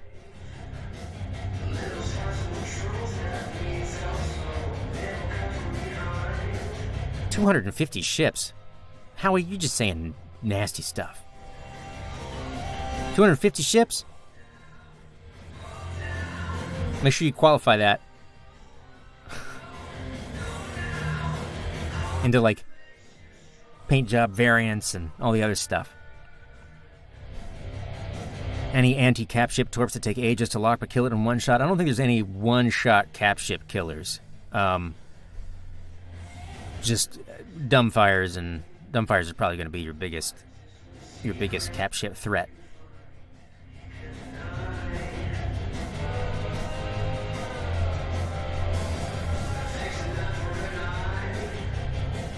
This hat is fabulous. It's just gonna look at me. This is gonna be the best stream of all time. This hat.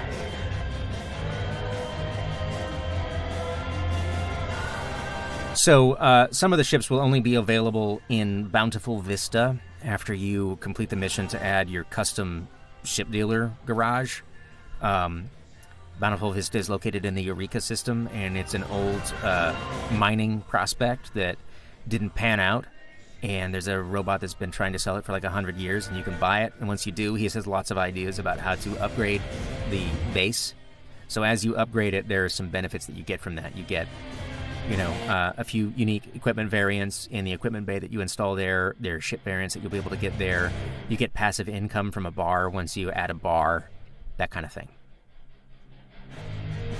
And then the base interior changes. You start out sitting in a lawn chair drinking beer off the floor with a robot standing next to you, and you slowly get more stuff built up in there, and some people appear.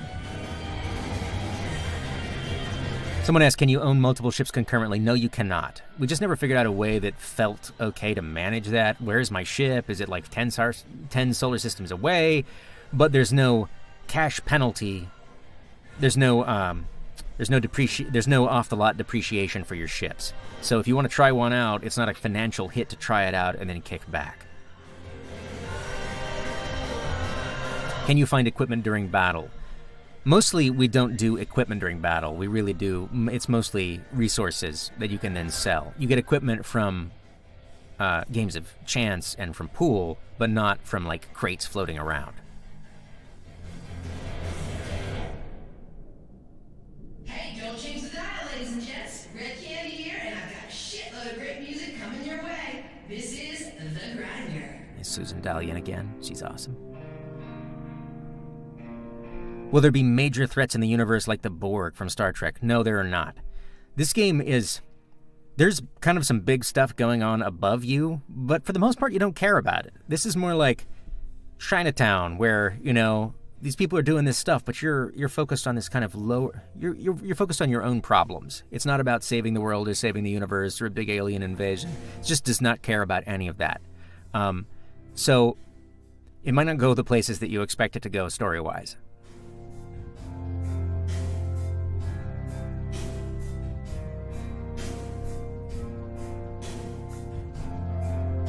Easter eggs to find. I mean, there's definitely some Easter eggs. Can you go to Earth? No, you cannot go to Earth. No trips to old Earth.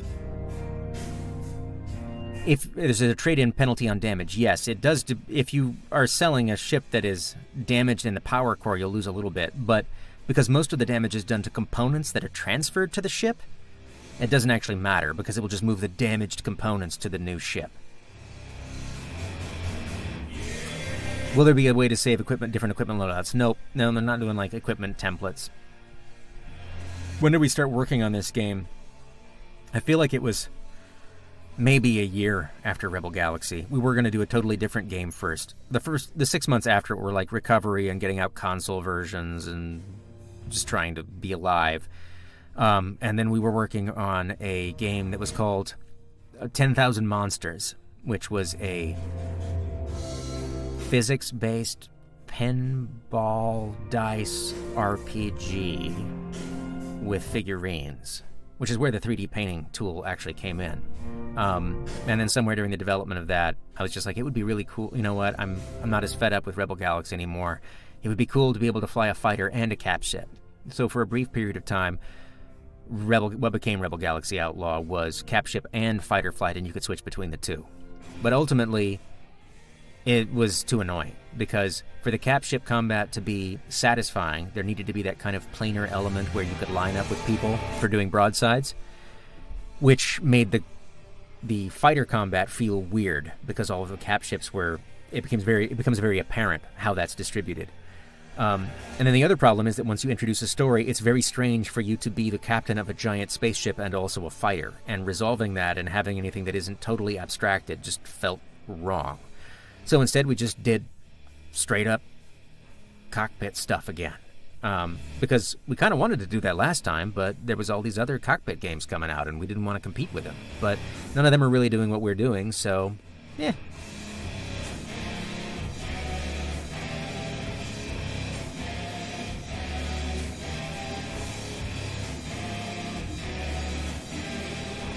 Imagine someone goes all out with modding and completely recreates the Battle of Yavin 4. I mean, I want to see it. Go for it.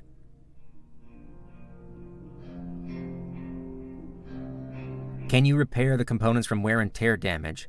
So each different component has a different fragility. So some weapons behind the scenes, especially ones that we think are particularly awesome, are a little more fragile than others. You can't repair that wear and tear over time without just replacing them completely. Part of that is because we want there's just these cool moments that you get in these games where things go wrong and then you recover from them. There's just no feeling quite like going into a battle, losing your favorite gun, not being able to turn left, somehow surviving with no ordnance left, and then limping back into a station with sparks shooting everywhere and saying, I survived. It's super, I love that feeling, and I want that feeling to happen. So most of the degradation of equipment is designed to eventually evoke that. It's not supposed to be constantly cumbersome, like I'm losing my guns all the time. It's just supposed to give you that moment sometimes.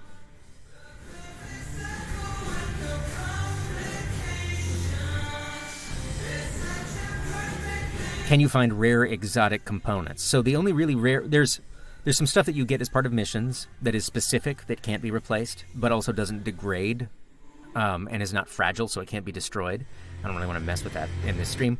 And then there are some special variants of the weapons that you can get in Bountiful Vista after you upgrade it a bit.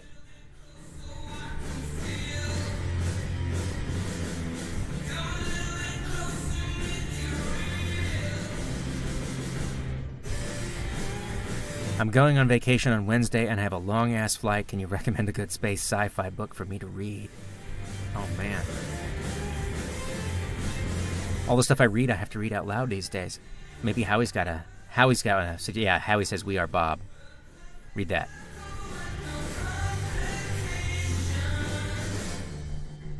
There is only one irreplaceable weapon, but it can't be destroyed.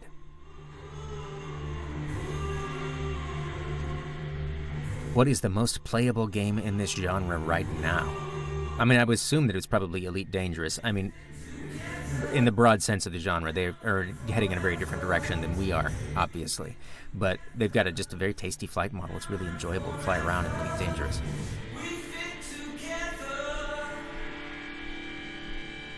Will the console releases be only digital or will it be physical? Currently, there's only plans for digital.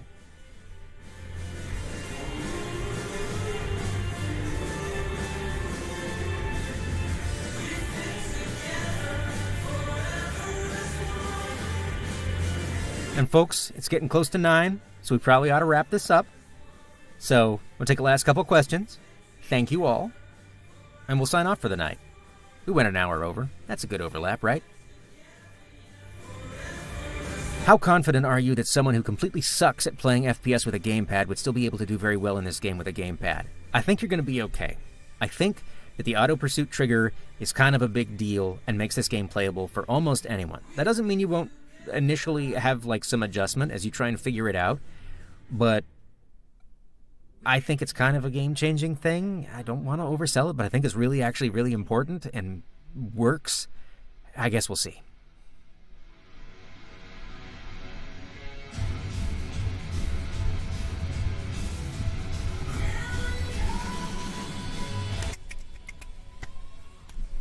Thanks a lot, everybody. Seems like we've rolled down to the end. I really appreciate everybody showing up. I had a really good time. I hope you did too. I hope you'll forgive me for my bumbles making it back to mining. And you know what I love? I love streaming and not having the game crash at all. It's super great. So, have a fantastic night, everyone. And we'll see you again soonish, hopefully. Take care.